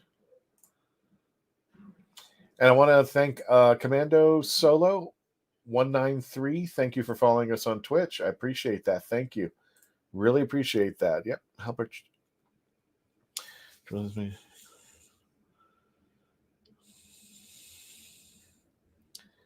So you guys had more questions than you did more questions about this than answers. So Sophie says yes. David says Chimla has made it clear he doesn't want to be doing Doctor. He wants to be doing Star Wars. I know some people, and yeah, I'll keep myself to it. Yes, it is. Had more questions. Tom definitely had more questions. Christopher says no, and you'll find out why. Okay. Mark Robinson, yes, more questions. Eric Ide, I hope I pronounced that right. And I think this is the first time I've seen you. So, Edward, thank you for joining us. Yeah, you had more questions about this. I want to welcome Shadowbane 2009, the leader of the Vision, puzzles me. And so, yes. Yeah, there is I'm sorry if I put that in spoiler. Thank you. Thank you, Shadowbane, and thank you for subscribing to our YouTube channel. I'm sorry about putting up Shadowbane's comment, only because it does give a spoiler, but I don't think it gives way too much. So everybody had more questions except for Christopher. Okay. Well, Christopher, I'm hoping that I get more of your. I see the angle of this, but yeah, we're in the 5th episode. We're half hour in, and my questions keep going. How? Why? What? Where is this going? So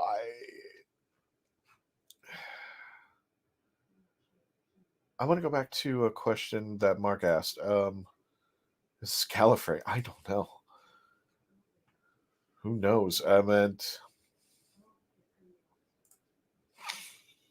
Hi, Edward. Yeah. Thanks for joining us, Edward. If you haven't yet and gone down, please check us out on youtube.com. You can see it scrolling at the bottom of the screen. youtube.com. Like, share, subscribe, chat like crazy. Help us get the algorithms and definitely get us to 2,000 YouTube subscribers. Also, I haven't been paying attention, but we are closing in on 56,000 Facebook followers. 56,000. My goodness, you guys are incredible. And I'm glad you are here. Yes, more ammo for chibbers to fire. See that cap with glasses, 5 rounds rapid. I just love the term 5 rounds rapid. The episode's back. Keep your chats going. For those of you who are following me, the Doctor's with the leader of the division. I will leave it at that.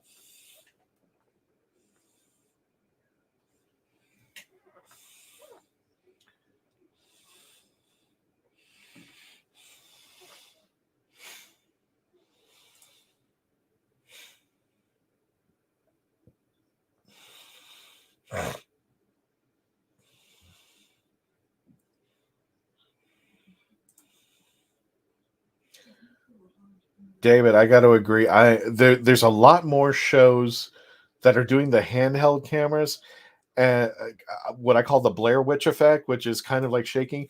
And I have a stigmatism, so that if I watch those episodes for too long, it makes my head dizzy. I can't watch them for too long. So yeah, unless there's a need for it, I'm sure there are cameras that can stabilize everything. Unless that's what they're trying to do, is to make it look like everything's shaky.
Okay.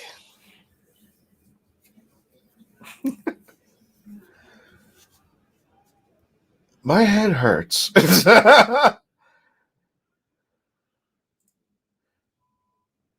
My head just hurts. Where are we going?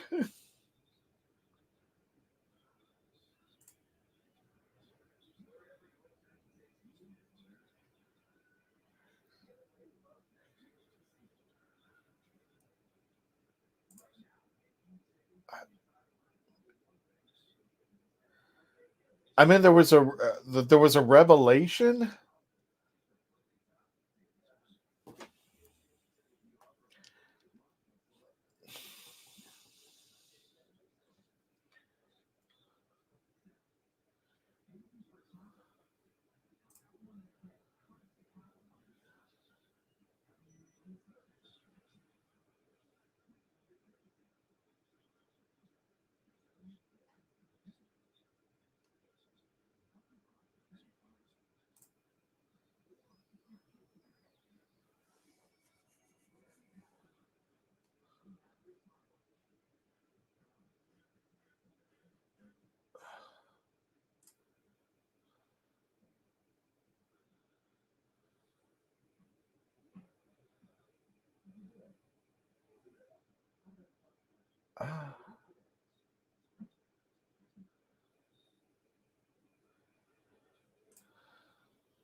That's what I was thinking too, Tom.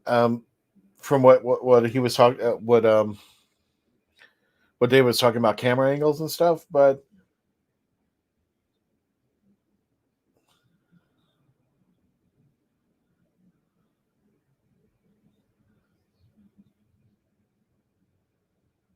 okay, we're at a commercial break.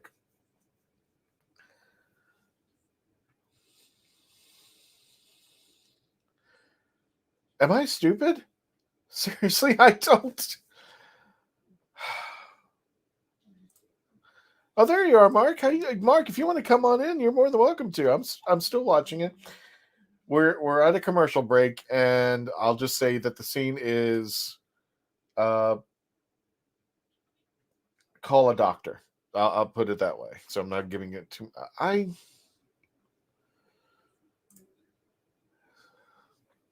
It's Space Black Gallery. She fly to the back place. Anybody who's familiar, Mark Muncy, he's actually one of our co-hosts and panelists. He is Erie, Florida, so check out Erie, Florida. Yeah, Mark, if you don't see, I guess because it's not on camera, if you don't see the big question mark that just formed in my head, I'm kind of like, where are we? Okay, I got to say it a lot. Where are we going with this? We're in episode 5. I get the revelation. I still don't know the direction. I still don't know what are we doing here. Why is it taking so long to get to this point? We're on the road to what we're. I think this is a road, but I think we need to start getting answers when we're at episode 5 of 6.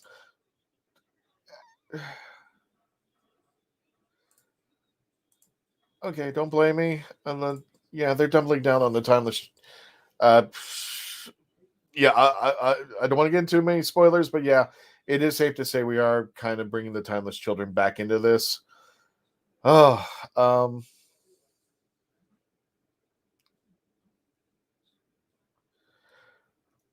Christopher, I want to see your angle on this. I'm not trying to. Just a yes or no in the chat. Just a yes or no in the chat.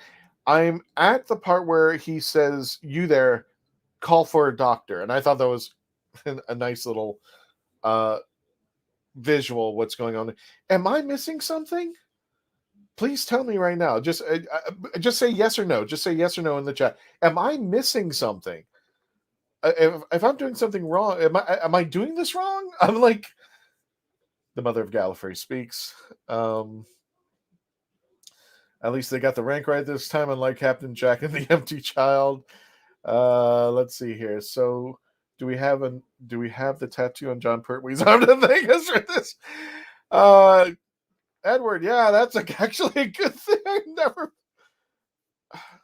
Okay, it's back on. Just put yes or no. Am I missing something? Am I just stupid? Am I not getting something in this? Thank you for chatting with us. And if you're just joining us, we're doing our. I'm doing the reactions review, and later we're going to do review spoilers ahead of Survivors of the Flux, which is the 5th episode in the Flux series. Mark, if you want to jump in, you're more than welcome to, by all means.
Oh, Mark, I'm sorry. I hope you feel better, man. I'm sorry.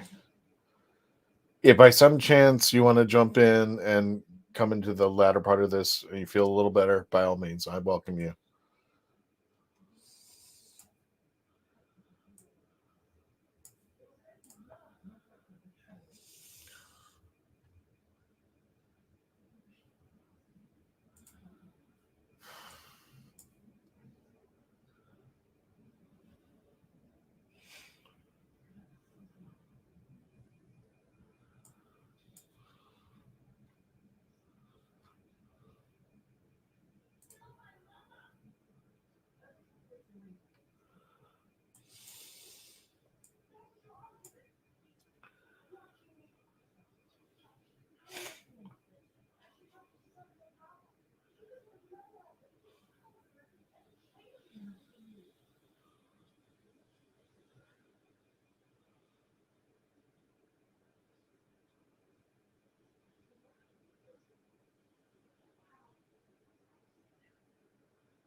Seriously, in the chats right now, am I doing this wrong? Am I not? Is there something I'm not understanding? Is there something I'm just not getting? Please, I meant, do I have to rewatch the entire series again? Is there something I'm just not?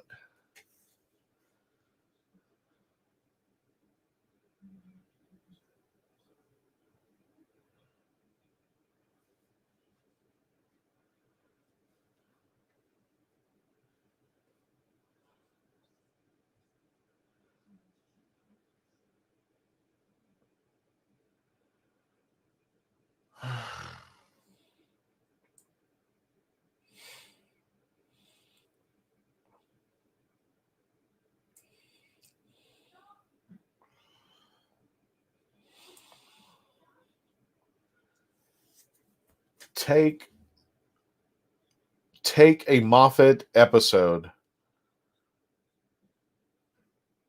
Take a Moffat episode and just make it into the umpteenth power of plot holes that never get resolved. And right now, this is what I'm watching.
Where in the hell?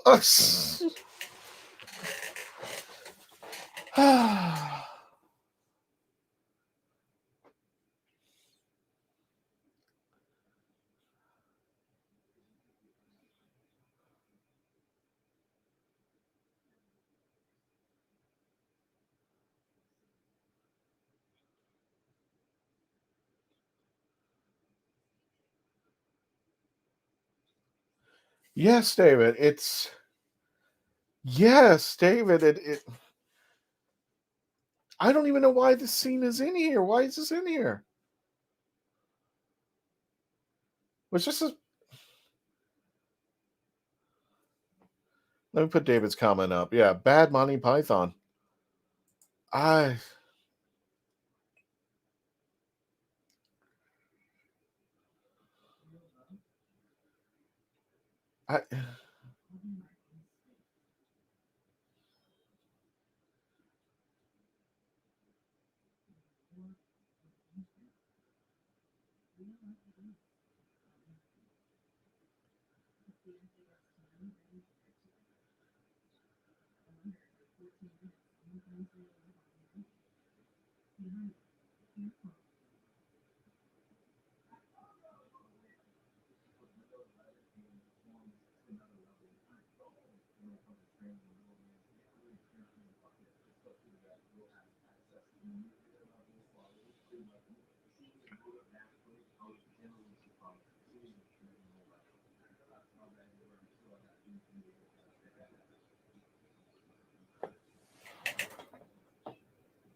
We're at a commercial break.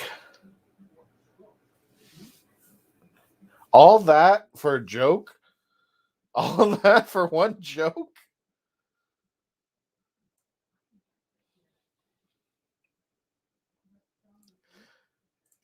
That might be the case, Tom. It says, I don't hate it, but I don't like it.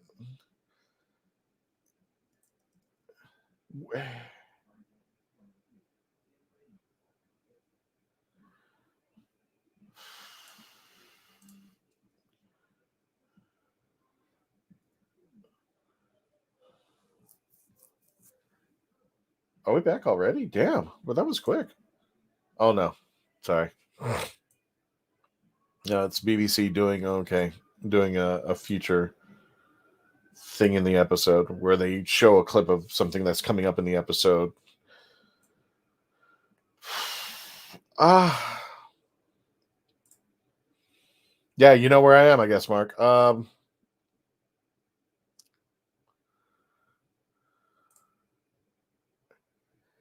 It just... Somebody tell me if I'm just doing this wrong, please. If I'm doing this wrong.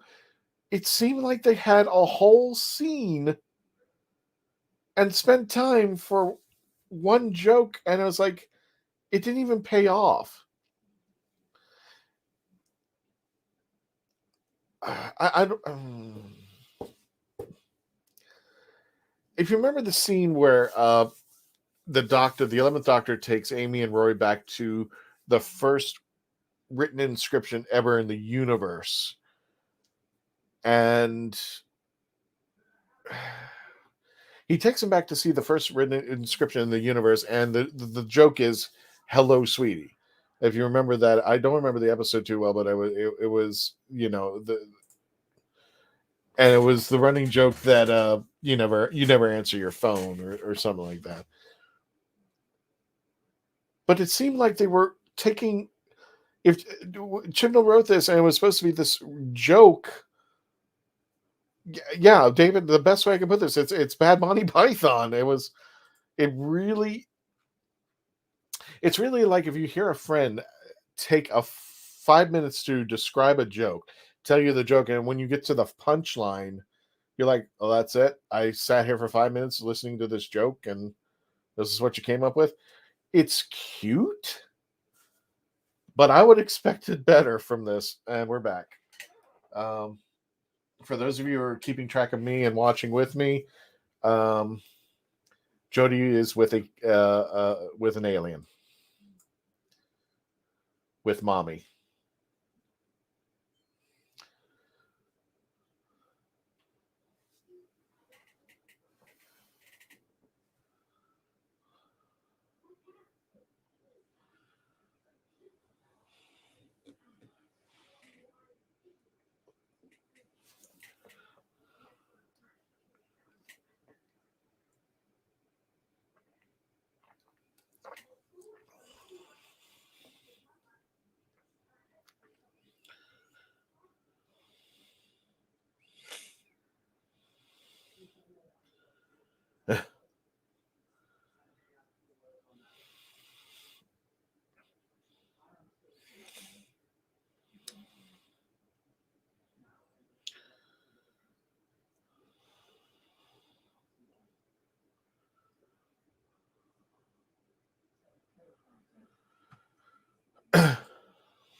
Watch the episode again.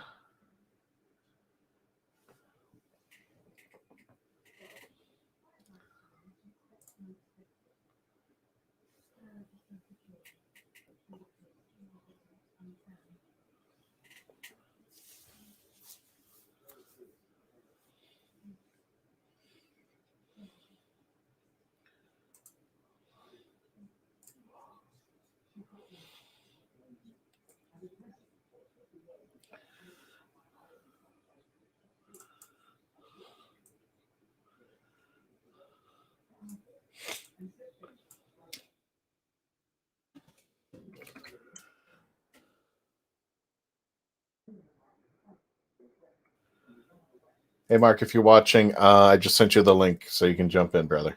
I hope you're feeling well.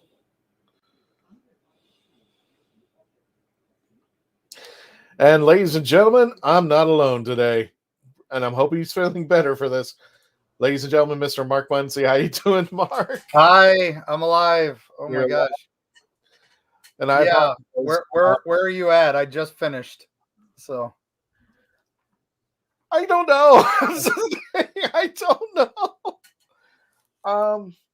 For those of you who are keeping track while I'm watching, I might spoil it a little bit. We're back at unit. We're sitting down to dinner. Oh, okay. Unit. All right. So yeah, Kate's back, and they're doing the whole Hail Hydra plot line that they stole from Marvel. So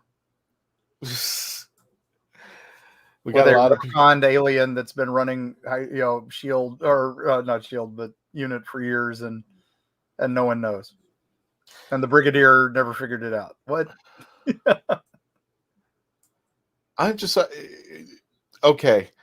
I'm going to put up one description that David had mentioned over there. It's about the dog. I'm just going to say that. And David said it best. It's like a bad Monty Python joke. Oh, the joke? Yeah. I was just like, joke. This was the payoff? Seriously? Like, okay, fine. Whatever. Really? Yeah. Mark, I appreciate you being on tonight. Happy Thanksgiving, by the way. Oh, yeah, you too. I'm sorry I missed last couple weeks. We're on deadline for the new book, so it's been rough. But yeah, this is crazy. Last week's was so good, and a return to form, and I'm like, oh, I have some hope. I'm watching. I'm keeping an eye on it. It's the first time, and I'll put this on record. It's the first time in a long time that anything that the 13th Doctor has done felt like it was Doctor Who. Yes. I will go on record saying that. It was the first time. I'm happy that a previous person that they met is back. Yes. And I will give a hint to people who've been paying attention to us. We'll be re-interviewing him in January. When is he? So, when is Sean back? Yes, when please. he comes. Yeah, because spoilers. This individual could not say what was going on, and now I understand why. Yeah. I'm hoping he gets a spinoff because he's the best part of this. Yeah, I see a lot of that happening out there. I see a lot of chatter that he should get his own spinoff. I'm just like, it should be what Jago and Lightfoot was supposed to be in the 70s. Yep. Yeah. You know what? Toss him with the Pasternatter gang. He would fit so well. Yeah. Oh man, that would be fantastic. He would fit so well. 1904, 1897 is only 7 years later. They've all aged that much. It'd be perfect.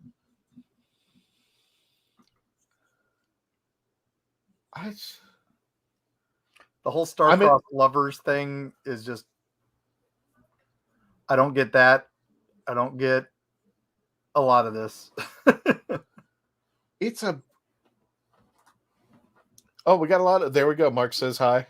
Hey. So, and Sophie, and believe it or not, these folks are in the UK. It is now, I think it's climbing up to, I think 2:00 a.m. They've been watching. I can't thank them enough. I can't thank them enough. They're crazy enough to watch me watch the show.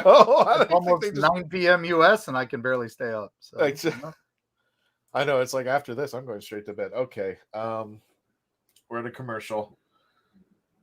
I actually wasn't paying attention because that's how I tuned out a little bit of this one myself. I'm like, I have to stand back and go, okay, without giving too many spoilers out there. Okay, you know what? We'll give one spoiler out. I'll say this. Spoiler alert. We're going to be re-interviewing him again, and I'm so glad he's actually back, and he is actually adding a dynamic. I'm glad he's part of Team TARDIS. Such a cool character. Very Catermass vibes. I'm all in.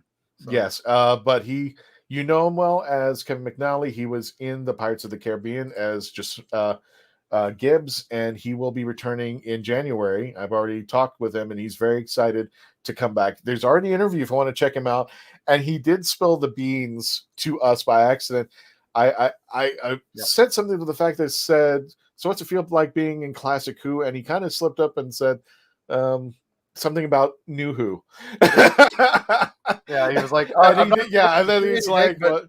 Yeah, like, he goes, I could be in New Who too, or something like that. Like, there might be something I'm in, and he's like, he didn't even realize it was a secret. So, well, I mean, he told me but he just said, don't mention to anybody. Yeah, just like, but he didn't tell me what it was, but he kind of just hinted. So Kevin McNally will be back in January to talk about coming over there. And if you want to check him out, he actually has a Cameo link. Yes. If you actually want to purchase a Cameo for the holidays, let me go ahead and pull it up. Because the TARDIS sent you. Yes. The Traveling TARDIS sent you.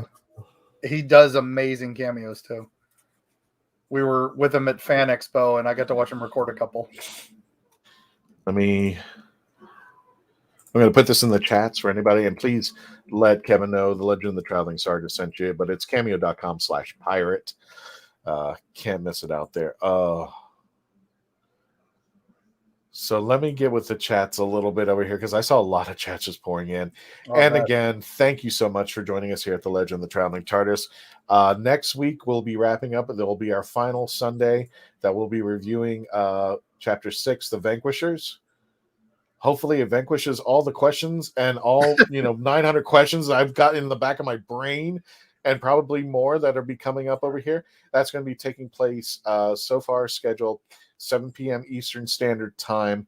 We're going to be doing a run, and we're going to be doing what we did here. This will be the last time we should be doing a Sunday episode. We will be returning to our regularly scheduled Tuesdays at 6 p.m. Eastern Standard Time. So you're not too late on watching us. You can always go back and check out our classic episodes, including let me get that banner out there. Sorry. The Village of the Angels. We also did Once Upon Time, War of the Centaurans, and of course the original, where it all started, the Halloween Apocalypse. Just for those of you who may be joining us or are very interested, if you are into the holiday season, don't forget to check out the Legend of the Traveling TARDIS Thanksgiving Foodie Special. Did you get a chance to see that, Mark? Yes. You get to watch the team cook their favorite recipes. It was adorable online. Yeah. It was so adorable. We were up in the mountains of West Virginia researching our new book, and I got to watch bits of that when we had limited Wi-Fi at a hotel. I was so happy that I caught the tail end of that. So It was adorable. I'm hoping this is. I think there may be one more commercial. Yeah, but I think there's 2 more segments. But according to this ends at 9:12. But if you want to have a good time here's Melanie Dean, the Chocoholic, on her special where she opens up a box of chocolate goodness from a friend that she met over at Fan Expo Denver. You can check out that episode as well. It was she was making me very hungry. Yeah, Chris and I got to talk a little bit at Fan Expo Orlando, and he was a hoot. Or Sean McNally, sorry, and I'm just, and he was trying not to say anything, but honestly, he'd forgotten most of it. And again, for our friends who are celebrating, if you didn't catch it earlier, Happy Hanukkah from the Legend of the Traveling TARDIS. All of our friends out there. And, of course, a very happy birthday to Karen Gillen. She turns... Oh, I got rid of it. I got rid of it. But I think she turns 34. I think she turns 34 this year. Was it 34? Oh, now you're going to make me not polite to ask a lady your age. You know that. Oh, gosh. So... she is 34 years old, born in 87. Wow. So mean. Nope. And for those of you asking how I saw it before, I did not do it surreptitiously except via VPN. Surreptitious. I apparently live in Liverpool and my name is Snellings. So I'm basic.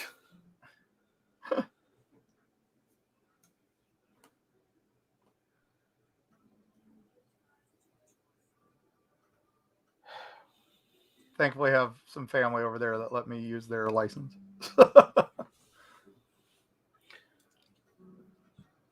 The secret is changing the clock on your computer, just so you know.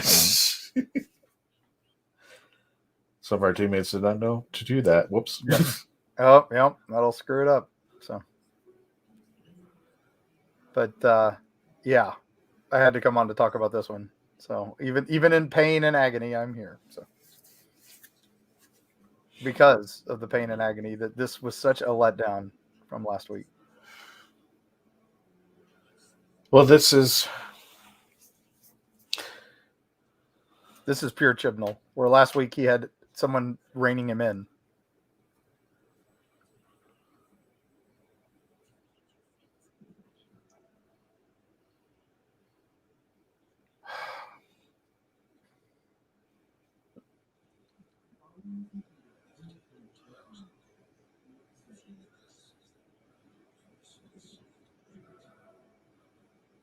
We keep trying to give Barf a little more to do, whose name I can't remember. Well, everybody's. I'm hearing Barf, Chewbacca. Yeah, he's Barf. He's totally a Mog. And are you sure? Because the Mog that I saw that was kind of scary was from Orphan 55. So yeah, a little bit. I promise we're going to get to your chats, and there's a lot of you chatting, and I'm trying to get through the episode so we can get to your chats there.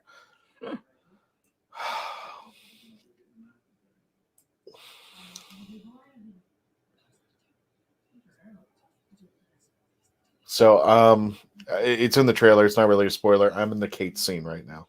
Okay, yeah. Yep. It's like, all right, let's bring in Unit. All right. Oh, Hail Hydra. Great. That's what they brought it back for? So they could do that? At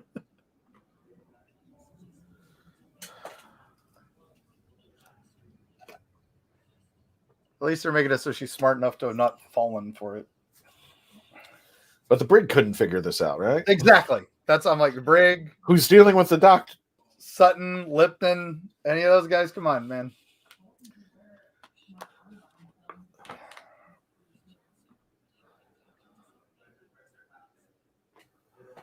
Nobody in Unit notices the guy doesn't age.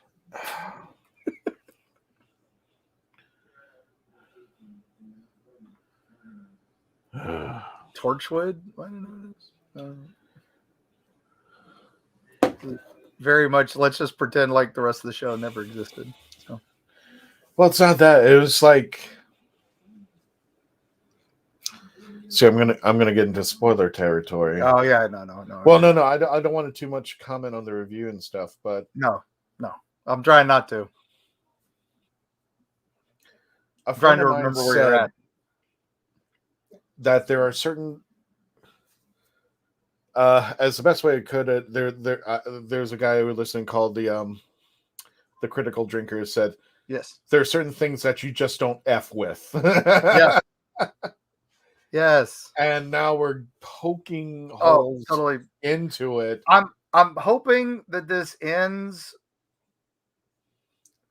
better than what was the one with the Toclafane and the decimation of humanity, and then Marta Jones walks around for a year, and if everybody thinks happy thoughts about the Doctor, everything's better. And a paradox chip or whatever the hell it was, that it was so stupid, so that none of it ever happened. So it was all just and that's exactly, David, I'm right there with you. I'm on for the train wreck at this point. So this is the train wreck I can't turn away from. I got to see it through the end. My fear is if they were going to double down on the Timeless Children, this was the fear. It was like, this is just going to be exactly what they did. Oh, right. I'm your mom, and it's all true. And I remember, I don't know if people remember this, but we became part of the social media for a little bit because social media had come up and said when they first saw the Timeless Children, they were referring to Andrew Cartmel and his the Cartmel Master Plan. And I had interviewed Cartmel, but I had to interview Andrew beforehand. But the thing was, we were going to interview him the following week. I think you were on that show, weren't you? Yep. Yeah. And he didn't even let's ask he didn't him. even realize it was a thing. Yeah, I was just like, so we asked him and said, like, was it a thing? And I know our other panelists have said, like, well, he didn't see the episode. Yeah. So he doesn't know. But I said we described it to him, and he knows the Cartmel master plan. Is this where he's going with it? And he just flat out said no. It was like, this is not the direction. It was a thing he had just done, you know? Yeah, it was just something that just happened. But even he said that it's called Doctor Who for a reason. Yeah, it should have mystery. It should have mystery. I mean, we kind of dabble into the Doctor's history, but the way that Andrew put it was that he is the Lone Ranger. He comes in, he saves the day, he leaves, and people go, "Who is that masked man?" And we never get the answer to that ever. And I loved in 7. I know a lot of people, you know, give poor Sylvester's season some grief, but I loved when he was Merlin in a future incarnation or a forgotten incarnation, right? And I loved that, you know, and it was like that was the kind of stuff I wanted to see, was just more, you know, oh, there's more he's doing or more he hasn't done or stuff we haven't seen, right? Exactly. With all of that, you know, and but this is. Oh, this is a little. This is going way further than what I think. I meant. I doubt Andrew would go into this. Now, I will say this: I spoke to him recently, and he says he actually likes Jodie as the Doctor. I don't know if he's seen any of the episodes. I didn't get too far in the conversation, but he says he's okay with Jodie as the Doctor. Yeah. I don't know if he's okay with anybody who wrote it. All right, David. I'm sorry, man. If you're out, you're out. I understand. The show has become impossible. Well, the writing definitely has at this point out there. Like so today, this episode really did feel like they were. It was the it's the mystery box from J.J. Abrams. It's the that's in the mystery box. It doesn't matter. We're just gonna put more mysteries and more mysteries and more mysteries, and it's like, right. You got to give us something. And then this was, oh well, to fix a plot hole, we're gonna add another plot hole. But instead of doing that, we're gonna double down on Timeless Children and then throw in another plot hole. Well, here Christopher says he actually liked the episode. He says some questions maybe, but I get the bigger picture now, especially regards to the vision. Christopher, if you like this, more power to you. And Christopher, by all means, if there's something I'm missing, I asked everybody, am I just dumb? Am I stupid? Am I just not getting this? If there's something I'm missing, please let me know. But for the most part, everybody was saying the same thing. No, I'm not missing out on anything. I mean, if anybody puts it in the chats, by all means, am I doing this wrong?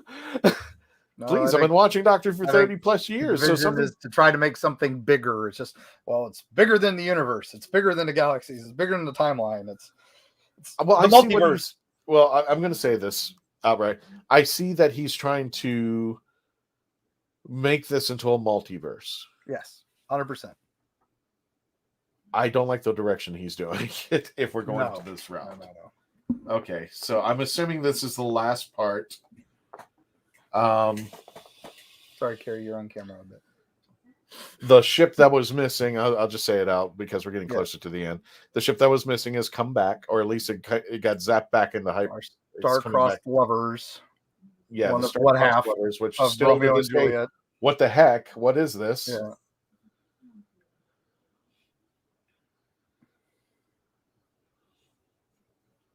The big reveal.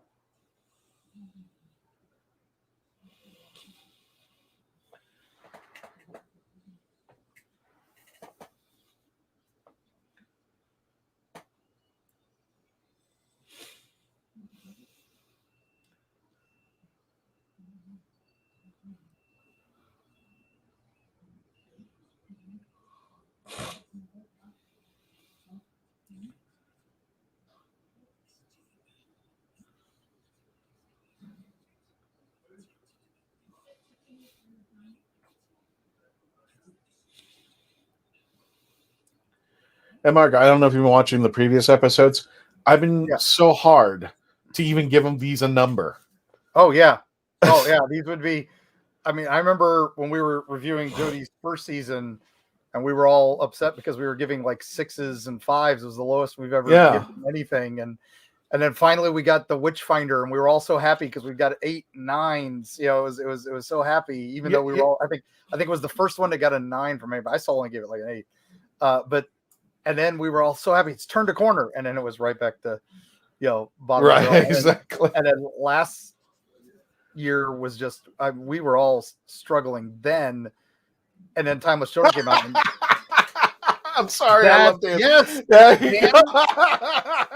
that's what I was saying earlier. It's going to be that whole, we're going to do the TARDIS is going to do a thing, and none of this was ever real, and it was a paradox. It was an alternate timeline, and none of this ever happened. And Martha Jones and David Tennant are back in the TARDIS still. Actually, as funny as it sounds, Dan, I actually seen a meme where there's a picture. I forgot who, the character that finds Ewing in the shower, Bobby Ewing in the shower, but it had the face of Clara on there, and turned around, Bobby Ewing was Capaldi's face smiling. I go like, that's. I'd pay money for that. That would be good. So even if it was just for a bit on like a Children in Need. And what they're doing units so wrong here. I know what you're saying there, Dan. Trust me, I'm a writer, because David also works. It's the only way to save this. Field. That is really the only way to save this. It is. Was it Victoria Principal's character? Yeah, Victoria Principal. Yeah. Okay, it was her character. Okay. I didn't. I used to watch that show religiously when I was like 7. I wasn't supposed to, but I did. And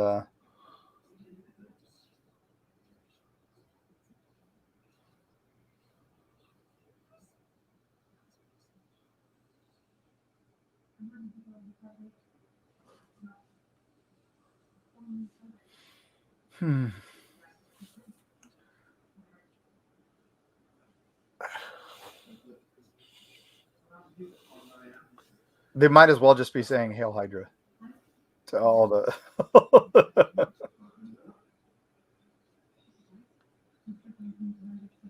No, Beach, that scene where Amelia Pond is walking up to the Pandora, the door opens, and then there's Amy Pond going, "Okay, kid, this is where it gets complicated." Yes, that's what next week's has got to be to get out of this. I mean, it's.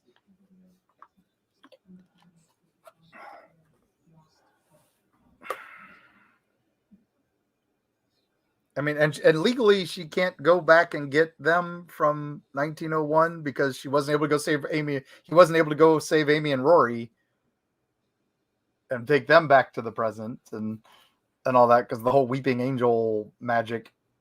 So does that mean that they can't ever come back? Okay. Done. Teaser for next week. Well, for some reason, just for a split second, the Wi-Fi cut out on the next trailer, and God, It's something. Okay, well, Mark, thank you for joining us. Let me go ahead and run through. Wow, the chats have just been firing off there. I can only imagine. Let me get off to where. There's no way that Chibnall is a good writer enough to wind us up next week in a satisfying way. Oh, there you are, Mark. Chibnall, I think it's Lost. It is. It's season 4, 2, and 3 of Lost, where they didn't know what the hell they were doing. They just kept adding more mysteries. In Shadowbane 2009, if the division is that colossal, so how long have they been? Yeah, exactly. How do you miss this? Yep. How long have they been hiding out? Yeah, they were in Gallifrey. But you know what? When they were talking Division, all I could think about is the CIA. Yeah. So how did the CIA miss this? How did the CIA miss this? Because that was their MO. It was basically to do the Time Lords dirty work when they couldn't do it. They were the Captain Jacks of the universe. Yep. I don't hate it, but I don't like it. No is Chipper's writing. There we go. Hydrant. There's a tats. I was like, really? It's really? Fine. Building mystery, no. Building a bomb that's blowing up. Maybe it's Sophie, if you watch the episode again and catch something that I guess around the world in 80 days. What were they doing out? What were they achieving? Where were they going? Why the Egyptian tomb? Why the to bump into the guy from Liverpool? Really? Yeah. That whole mountain scene where he's just like, I've got 3 words. I'm just like, that was a big old joke. Yep. Well, you can pre-order the Flux series now. They came out. Yeah. Hey, pre-order this. This is so bad. It's the worst of the season. Anyone got Suey's next? Yes. Oh my God, Marty. But by the way, Z have been posting a campaign in the BBC on how to fix the show. The BBC guests have been deleting and censoring me. Pull the plug on taxpayer funding. Well, oh God, that's another campaign, but yeah. And in fact, we got another year. Crap. Yeah. Yep. We got another year. I'm not even going to say please. Just Scooby do this crap. Yep. Just pull off the mask, and it was. The bad guy was the master all along, and this was all a dream. It was worth some money. It was surreal. I mean, that was even funny in Dragon Time, and it was all wrong. Yeah, the whole Great Wall of China bit was dumb. And we had some hi. Everybody said hi. Thank you. This is impossibly bad. Yeah. This is the impossible. I got to work and say, Mark, get some sleep. I appreciate you coming in. I really appreciate you coming in. I appreciate you all staying up all night and in the hours just to support us. Thank you so much. Thank you all for coming. Yes. Has YouTube shoals and trolls. Well, I know people out there, they have their people who go out there and support their stuff. If nobody believes me, everybody go to Rotten Tomatoes. Trust me.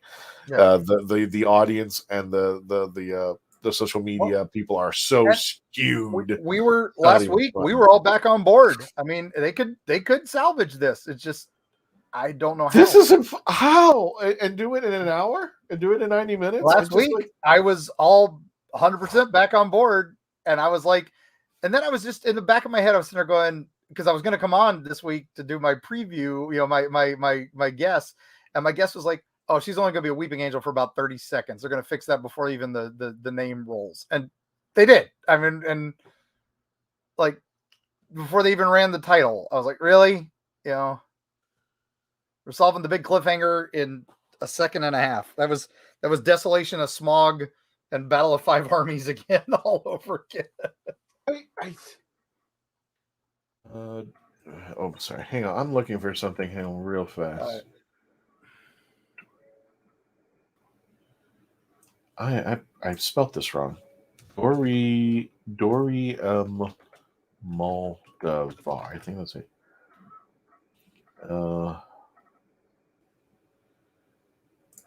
What rabbit hole are you going down?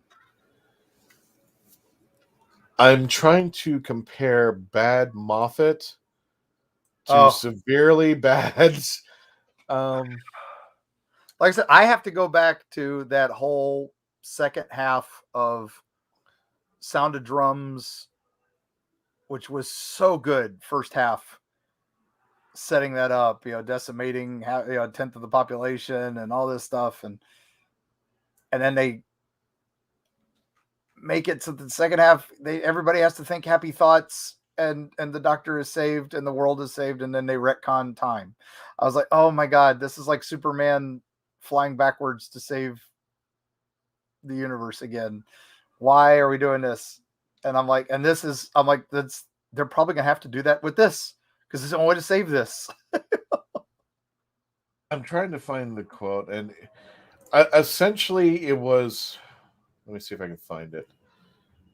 Simon's gonna kill me. By the way, happy birthday, Simon. He turned 60. He turned 60 on Thanksgiving Day. Yay! And he's one of our team, and he's gonna kill me. I'm so sorry, Simon. I'm trying to find the attack prayer. The reason why I'm trying to find the attack prayer is because it outlined all this stuff that was leading up to the planet Christmas. Yes. And everything about it was like, there were so many loopholes in what the prayer meant and what actually was the outcome for Christmas. And I'm trying to find the exact words of the prayer because there were so many things that were not. Sophie, if you rated an A, God bless you, girl. Wow, and thank Sophie, you for doing that. I mean, if you gave it an 8, that please, Sophie, if there's something I'm missing, please tell me. What you know what? Tell me what you liked about it. Tell me what got to you. Tell me what was Doctor Who about that. I just can't. I mean, I was happy that Unit was back because Unit's always my go-to. It's grounded. That was my Doctor Who was that season with the season that was supposed to be the last season with Pertwee coming on, and they were sticking him on Earth because they had zero budget and they were doing all this thing, and it turned out to be one of the best written episodes, best written seasons ever. Right. And but I think what should have happened made it so that shouldn't have ever happened. But the thing is, if Ender and Bell get transport to New Universe, it confirmed that. Yeah. And then Mark Robinson, Doctor will decompression the universe with her sonic magic wand, or the Master has his little was it tissue decompression system thing out there. Yeah. The universe is trapped in her stopwatch now because now that's what the stopwatches do. I don't know. It's Sophie. More power to you, girl. If you can get this a good rating of an 8, I'm thinking the reverse, maybe the inverse number out there. Like I said, there might be something I am missing. There might be something I'm not catching on. I'm not getting it. Mark's not getting it. We're both big fans. For Sean McNally and being just comic timing and having fun, even with a terrible written script. And then for Kate Stewart showing up and doing the whole I'm going dark and just being badass in the last 30 seconds. But the thing is, that should have been a whole episode itself. Both those should have been whole episodes themselves. In fact, there were like 6 episodes in there that should have just been pulled out. The first episode was just a trailer for the whole rest of the season, and it still doesn't make sense. That's why I said after the first episode, I gave it a good review because, first of all, it was the best episode out of the series I'd seen at that point. But then looking back in retrospect, I was looking like it looks like a bunch of movie trailers they hammed together and said, "This is the episode of." And the second episode was just as bad, and the third episode, was just as Doctor bad. Who, she, mum, it, season, help it, place, she, Doctor Who. I'm sorry. Okay. I don't know if you're doing a talk text. I'm sorry. Her mom, the fact that her mom is well, first of all, is because RTD mentioned Doctor Who's mom, as one of the weeping angels. Then the Timothy Dalton episode, in the End of Time, that was done by Claire somebody, and I can't think of her name. God forbid. And she's like, and it was supposed to be one of them was supposed to be Romana, and one of them was supposed to be his mom, right? I think that was at least RTD said it was mom, but now she's calling her mom. So it was Tatooine that mother that was standing. I'm like, there are so many questions, and I'm thinking, being that this is the 5th episode of 6, we got one left. Unless they're going to throw things into those 3 specials next year, there's nothing I can. What resolution? There's too many questions. I'm sorry, I got to say it. It's god awful writing. The best way I can put this is I'm sitting at a dinner table hoping for a Thanksgiving dinner, and somebody pulls out Halloween candy. You're still going to eat it because you're like, ooh. But I'm hungry. It's Halloween candy, but it's not fulfilling. It's not giving me good Who. And this is driving me insane. I am half human on my mother side. Yes. This is literally grabbing 3 random books off of a bookshelf and reading chapters of each one and then trying to make a story out of it. Exactly. Yeah. Please, and Sophie, I'm not going to begrudge anybody. Please, if somebody has a positive take on this, please put it in the chats. Yes. Let me know. Mark candy corn. Yeah. There we go. I'm a guilty pleasure. I kind of like candy corn, even though what Lewis Black said about candy corn is the funniest thing I've ever heard. You never heard of that bit? I've heard it. It's the funniest thing I've ever heard. One batch ever been made. Exactly. It's just recycled. Yeah. But if there's something that you like about this, please put it in the chat. We're not gonna berate. There might be something 100%. I didn't know. We don't judge here. It's just, we wanted it to be so good. And after last week, I was so hoping. Yeah, we're not going to judge you. We just want maybe, and this is why we have this show, is we want to talk it over. Yep. Maybe there's something I've missed. Maybe there's something I haven't done. But Mark is feeling the same way. And according to the chats, when I asked people, whether they liked it or not, or had a question about, am I missing something? They're all said no. So really, I'm leaving it up to your hands. If you can convince me, please. I'm all open. I want Doctor Who to be a success. Week was an 8 out of 10. There were still a few bits that were wonky, and like I said, I'm still not figuring out this whole star-crossed lovers thing and all that, and that just goes on a little too long. And I'm like, plot D of A B C D E F G H J K L M N O P. Q and unit. I'm like, and who's the dude with the bad hair, is the bad guy in unit now? What? Why are we adding another story 5 episodes into this season? Back at the story girl there. But here's the thing. And we're gonna blow up the earth, and the secret tattoo girl has the buttons to do it. What? Yeah. well, here's the thing, and this is where I say, and anybody can challenge me, and I can't prove this. Village of the Angels was co-written with Maxine Alderton. She's also the person who wrote Diodati. The 2 best episodes of all of this. Pretty much, yeah. So I saw stuff from Diodati and here as far as the stakes. You could see like the influence of Maxine. Yeah. Whereas Chibnall, this is all Chibnall. In fact, when I put in the chat, they all said this is all Chibnall.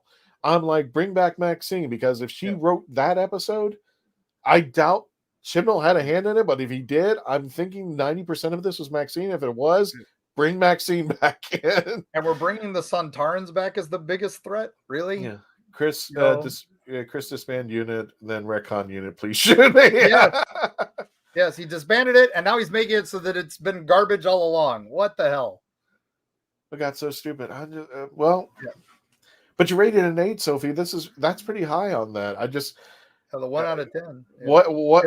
If you're doing 8 out of 100? Okay. Yeah, then I understand. But if this is an 8 out of a 10 thing, Sophie, I'm on day season. Okay. Yeah. We'll see what happens next week. Thinking that the real parents. That's a good theory, Tom. I wouldn't have thought of that. No, that there was actually people believing that, and if that is the case, I will rue the day that Chibnall did this, because now we know way too much. We have gone in. In fact, we're going the antithesis of the opposite of the Chibnall master plan. The Cardinal master plan. God forbid the Chibnall master plan. The Cardinal master plan. We're watching that right now. Yeah, exactly. Which was to keep the Doctor's history hidden. We could delve into it, and I think a friend of mine, who I won't mention because he mentioned that the War Doctor was enough. Yeah, that was only done because they couldn't get Eccleston. Right. They had already written the script and had to write in a 3rd Doctor. Right, but we've already went to that's the line you don't cross anymore. As a critical drinker that says that we don't F with. Yep. And now we are bringing Uncle Ben back to life for Spider-Man. Why? Exactly. What good will that do you? Yeah. Tom's theory is one I'm suspecting all along. Yeah, everybody thinks at this point that those are the Doctor's parents. If that is the case, I'm just going like, well, it's not Doctor Who anymore. It's not. What's the point? Then it's Star Wars, where we have to explain the origin of every single thing in every movie now. So. Yeah, exactly. We don't need to. We don't need. I didn't need to know who named Han Solo. Right. Or how he got his gun from some strange guy. It's fine. Me spelling a little bit. No, that's Sophie. It's fine. We want you to get all good. Spit it out if you know something or think of something contrary to what we believe. But I meant right now I'd have to, like Mark said, I'd have to give it a 2 only because Kevin McNally, who I love being in there. I I don't know if you saw the article that I posted. And I completely misspelled Erie, Florida on my name. I got to fix it. That's what happens when I'm tired and sick and not feeling good, but I had to jump in and feel better, brother. I'm glad you're in this. Yeah. Wow. Where are we going with this? How are you going to wrap this up? I see. Like I said, the only thing I can see is just like they did last time. Think happy thoughts. Everybody applaud and bring bring Tinkerbell back to life, and save the show. I have no idea. This is crazy. It does look like he dies next week. Oh, he does? It looks like it, but that's be a cheat. Yeah, like I said, I think they've been where they were her soldiers. So that could be that alternate whatever that is where they get killed, and this is so weird. I have no idea what any of this is, and there's a lot of strings to untie and to tie up in bows. It's not. It's spaghetti. It's a mess. Yeah. It's like watching those hurricane radars when the spaghetti strands when the hurricane first approaches land and saying all and like, what direction are we going? Why are we going there? Why did you even the guy on the top of the mountain with the dog joke? That was I'm just like, and then they carried it a step further with the Great Wall of China after that. Why? Yeah, it's so stupid. And why is that still there on a mountain so he can see it in 2021 when it was exactly? So nobody caught this? Nobody's seen this for 200 years? The space station, unit, anything, the Doctor, how many times they've flown over? They freaking towed the Earth, a few seasons ago. Come on. Mark, the problem with the Cybermen, the Sontarans coming back in is my first question when I saw war. And here's a question for you. The first question that I had, I think, or it was a major question for me, Mark. Why was the Sontarans even there? Yeah, exactly. And especially again now. I mean, are they trying to make the Sontarans more badass again? They're badass. What were they there for? Joke, and now we brought them back again, and now they're threatening because there's millions of them. Shoot, we've seen them blown up by Rory the Centurion. Come on, we don't. Well, I mean the Cybermen got blown up, but the Sontarans. No, I mean, he's taking them on too. Everybody's taking on the Sontarans. Well, they became a joke, but I get it. But I just don't see what they're doing here. They have and beat him up with frying. Dan's dad beat him up with a frying pan. Come on, it's right.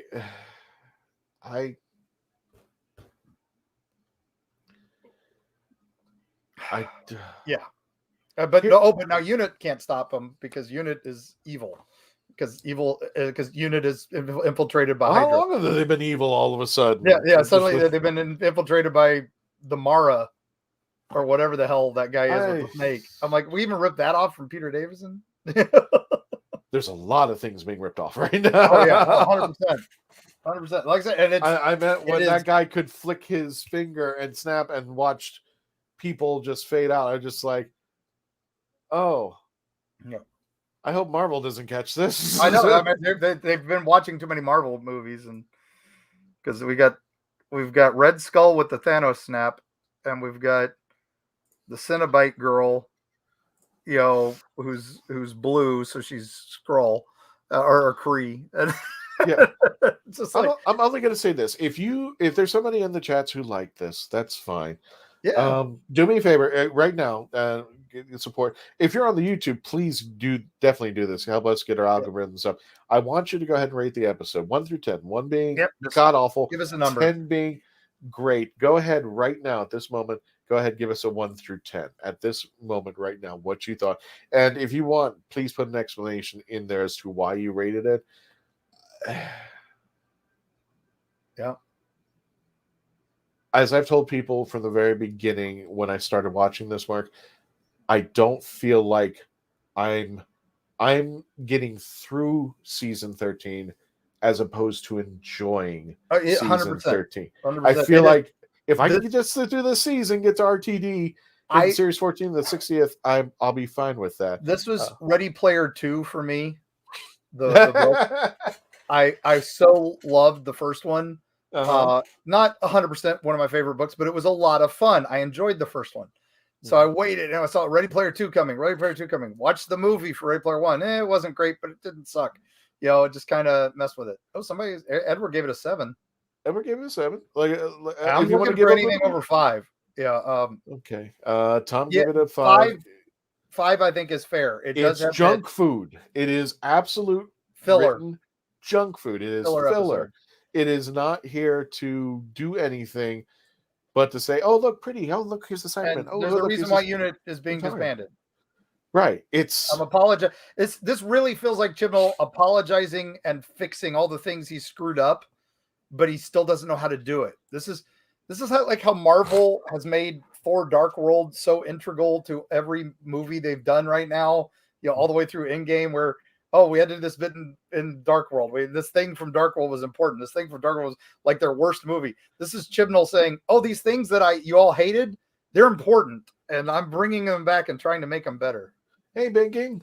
79, 7 out of 10. Enjoying it. Too much happening at once feels rushed. Some intrigued aspects, ideas executed poorly. I agree with you, Bing, but the number with that statement, I'm giving it a 2. Yep. Based upon. If you're enjoying it, Bing, I love Big last Ging, week. Big Ging. I'm sorry. Yeah. Big Ging. If you're enjoying it, more power to you. I'm using your statement, but putting a 2 in front of the 10 instead of a 7. There are some. It's feeling rushed. Too much is happening 100%. At once. Some intriguing aspects there are. It just feels like, as Mark mentioned it feels like a movie trailer. Or for me, when the first episode, the Halloween Apocalypse, it feels like a bunch of movie trailers with no climax to going it. Back to that, why was it the Halloween Apocalypse? Why was it the Halloween Apocalypse? There was one mention of triggers in the whole damn episode. What's that? What was that, Mark? I'm sorry. I said, why the hell was there called the Halloween Apocalypse when there was one mention of trick-or-treaters in the whole damn episode? Yeah. Had nothing to do with Halloween, anything else. So anyway, junk food tasted better in this episode. Yes. Well, I like junk food. So yeah. And Big Ging and 79, and thank you for joining it. Everybody, give us a little bit of a help out on the bottom. We're trying to reach 2,000 YouTube subscribers, and we need your help. We're getting very close, but we need a lot of you to help out there. YouTube.com/The Legend of the Traveling TARDIS. Make sure. Sorry. Bless you. Actually, it was something else. Even better. I haven't eaten yet. I ate one bite and I didn't get around to it. YouTube.com, The Legend of the Traveling TARDIS. Also, check out my friend Mark Muncie at Erie, Florida. You can check him out on Spell Instagram. It right, though. Is that spelled right? No, mine's still not spelled right. Wait a minute. E-R-I-E. Hold on. Watch this. I can't even type my own. Can I have to log out and log back in, I think, to do it. No. I should be able. Oh, there we go. Hey, no. Hold on. Riveting for all that you watching on YouTube right now. Did I get that right? Is that right? Perfect. There we go. Perfect. Oh, yeah, that's right. I got it. Wait a minute. I got to close ranks. There we go. Now I put that. Oh, look at that. There we go. Copy paste. So at EerieFlorida.com, you want to check it out. If you still love the Halloween, especially around the Florida area, check out Mark Muncie on his Instagram, on his YouTube channel, on his Facebook page. Cyber Monday sales starting tomorrow. Cyber Monday sales on some of the great books out there. If you're into the hauntedness, definitely want to check out Mark Muncie out there. No, I'm literally going to reread this tonight just to try to wrap my head around. This was about the making of the TV movie and all the different random plots they came up with before they settled on the movie in the last week before they started filming, where they rewrote the whole script. And it had some crazy ass plots and some crazy ass ideas. And I want to stuff this in Chibnall's face and say the craziness they did was still better than most of your stuff. Here's a very strange part. Somebody had asked me, if given the opportunity, would you interview Chris Chibnall? And I sat there. I would interview him, but I wouldn't even know where to begin on the questions. I just want to know what are you on when you write, and, and what countries is it legal in? So, what are you smoking there, Chris? I think it's way beyond that. So this is seriously hard stuff. So I hate to end on this note, but I know it's sad because it was last week was such a rush of joy. It was the first time I felt joy watching Doctor Who in ages. I think since Capaldi left, and not that I don't like Jodie. I think Jodie's, when she gets a good scene, she knocks it so far out of the park. She's incredible. She is just, and Capaldi had the same problem. Capaldi had such terrible scripts coming to him. If you give them the means and the know-how, they'll do it. Yeah. If you let them wane, it's just going to be a mess. And the thing is, Jodie can do it. I'm a little bit concerned about. Here we go. Big game. Overall thoughts on Jodie Whittaker as a Doctor? She still doesn't feel like the Doctor to me. I agree. She hasn't been given enough to do that. She's had 2 speeches, I think, of that are, nothing Pandorica level or anything like, or Run or anything like that Smith got, and it is protected. The Tennant got right off the bat. Come on, why don't we get something like that? And she hasn't had any of that. I think this is for me I'm trying not. I don't want to throw Jodie under the bus because it's really hard to ascertain. Because I overheard, I still can't prove this. There are a couple things that I have, and I'm putting this on Jodie, that Jodie had not considered looking at old Doctor Who, meaning she never looked at her predecessors. She never looked back. And then one of my friends who does a podcast said she finally watched an episode of Capaldi, and she said aloud, "Oh, that's Doctor Who." And if that is true, I'm sorry, girl, you're coming to this game really late on that one. I'm just like, but it shows, because what is the biggest negative impression about Jodie that I constantly hear across the stream? She's either being compared to David Tennant or Matt Smith. Yep. So she's not finding her own character. Now, people that I know saying that they, first female Doctor, which that novelty is just grown out of proportion after hearing it a million times. Yeah. I think of her as the actress who is the 13th Doctor and nothing further, because it is an alien. Yeah. It doesn't matter what he or she is packing. Yeah. As far as stuff, this is the alien, the Doctor. And there have been the hints of going, I got an upgrade and all that. Oh, yeah, just a few. Those are the Doctor used to do stuff like that all the time about other things too. It didn't matter. So and I'm like, you know what? So be it. But I keep pulling in, but you're not pulling the character. And this is something that Brian and I had a big disagreement about. Brian Barres, and I said to the fact in the Witchfinder, where the Doctor mentions, if I was a woman, saying to the fact that because I'm a woman, I'm not hurt. And I said, this doesn't work for the Doctor. No. Because even they were almost burned at the stake in one episode. Thank you. I had to bring it up, and I said, this doesn't work for the Doctor, because the entire MO of the Doctor was the Doctor as a he walked into a scenario, says that's wrong, and everybody doesn't listen to him. Yeah. So this is not a new concept for 13. This is just revolving. It's not an evolving concept. That is the Doctor's MO. Yeah. So that, I knew what they were trying to do, but it wasn't the character around it. Now, she could have played it to an extent, but that was just bad writing, because, again, like you said, and I use that example of, so what happened to the third Doctor, who was going to be burned at the stake for being a witch in that cliffhanger? Doesn't work. And it was a dude. I'm like saying, it's not that you can't put that in there. It doesn't work as the Doctor being the character that's going to say it. Yeah. And like I said, I'm just still fuming about the whole unit thing. This is just so crazy. The unit Punjab, yes. Yeah. See, the time that I saw the Doctor, actually, Jodie pushing the Doctor level, was in Revolution, when the Dalek is laughing at her, the hologram Doctor, and then she flips a switch, turns around, goes right into the face, and now laugh at me. That's when I started. Oh my God, is she really pulling the Doctor? Is she really pulling the space god that we're supposed to be seeing here?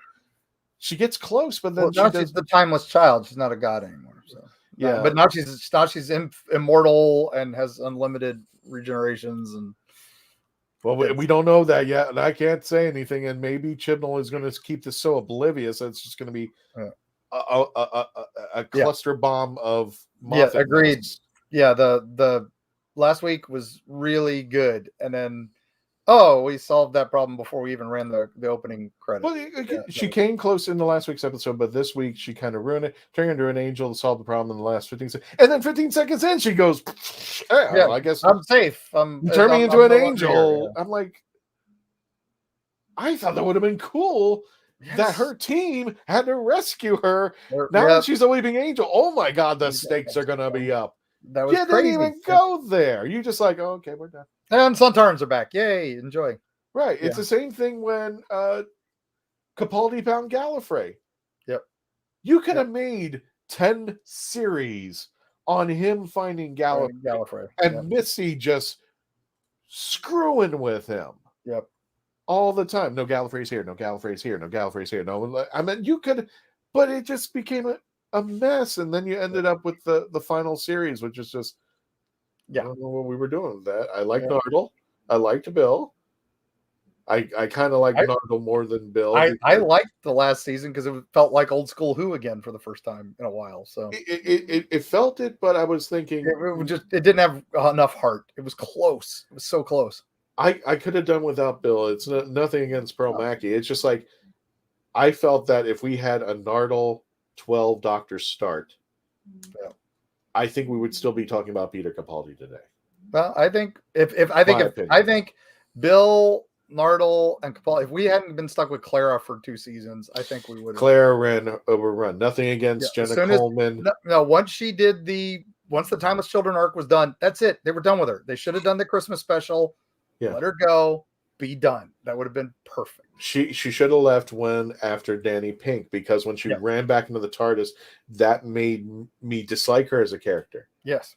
You got somebody you loved killed, and now you find going back into that blue box acceptable? Yeah. No. After the life that you lived, that would have no, this is too much. I got somebody I loved killed. Yeah. And you ran into that box. That made me hate Claire even more. Yeah. Yeah. Again, they just didn't know what to do with her once her big plot armor thing was done.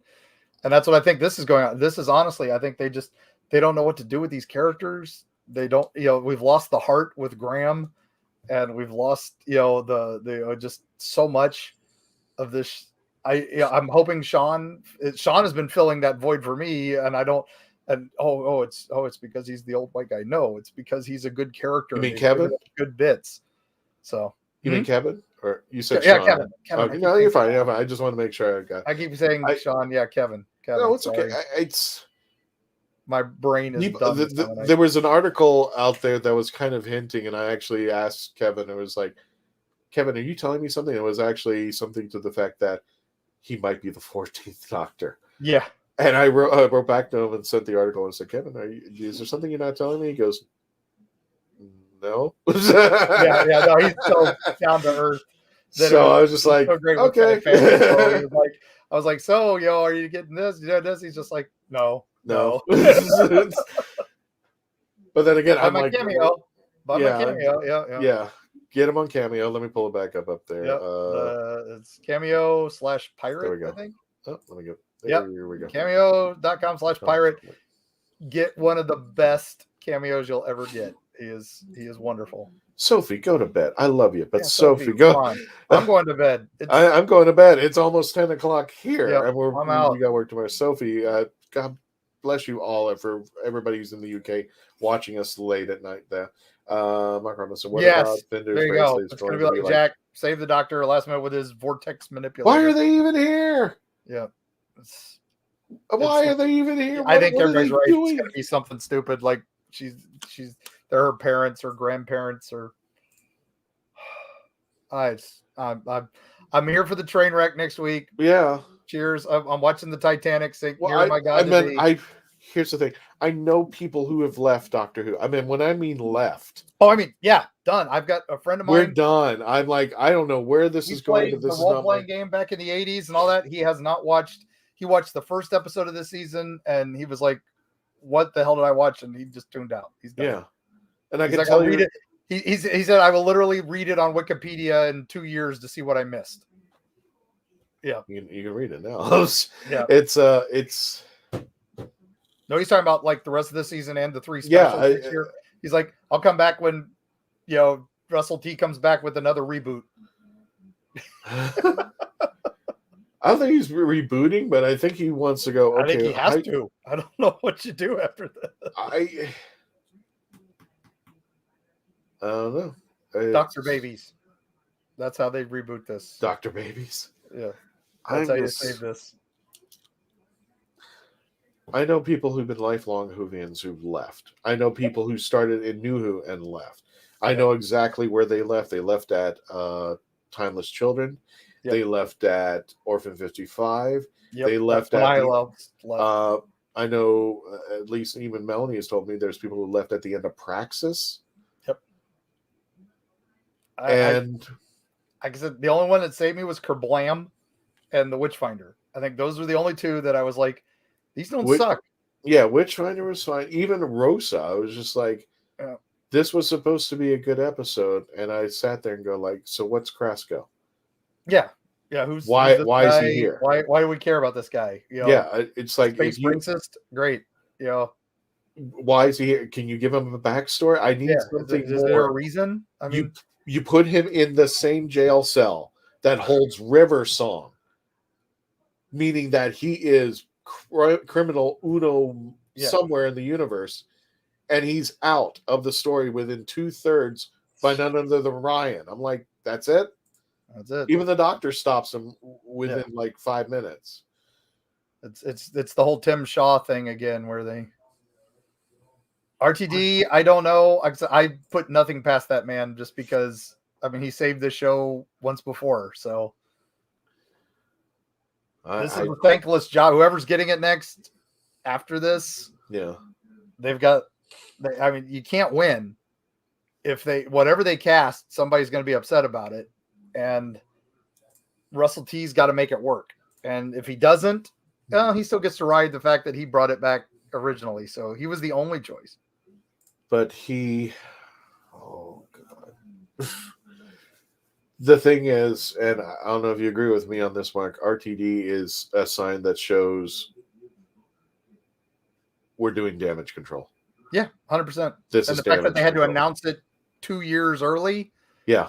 Is just to like, all right, so just suffer with us a little bit. We'll get to it. Exactly. It's almost like, and somebody was making the opinion of Chibnall just, throwing in the towel and going completely berserk because he was leaving. He's and tantruming. I just don't know. Hey, Ramona. Sophie, get some sleep. Thank you for joining us. I really appreciate that. Sophie, get some rest. I'm out too. I'm going to have to log in about 5 minutes. Sorry, Ramona. We're actually leaving now, but appreciate everything. Again, please check out Mark Muncy over at Erie, Florida, and check out his books out there. He's got a special going on, Cyber Monday. Please check out his books. Join that. A bit of a discount at the EerieFlorida.com website. So, and don't forget, Mark, I mentioned this. What day? Let me see. Oh, I got to get BBC America off my show. Off my channel here. On let's get out of there. The next show, or we do what's Tuesday? Well, the next show will be this Sunday. Sunday we're going to be wrapping it up with The Vanquishers. Again, December 21st. We're going to be, after this episode, this coming Sunday, that'll be the last episode. We're going to be returning on Tuesdays.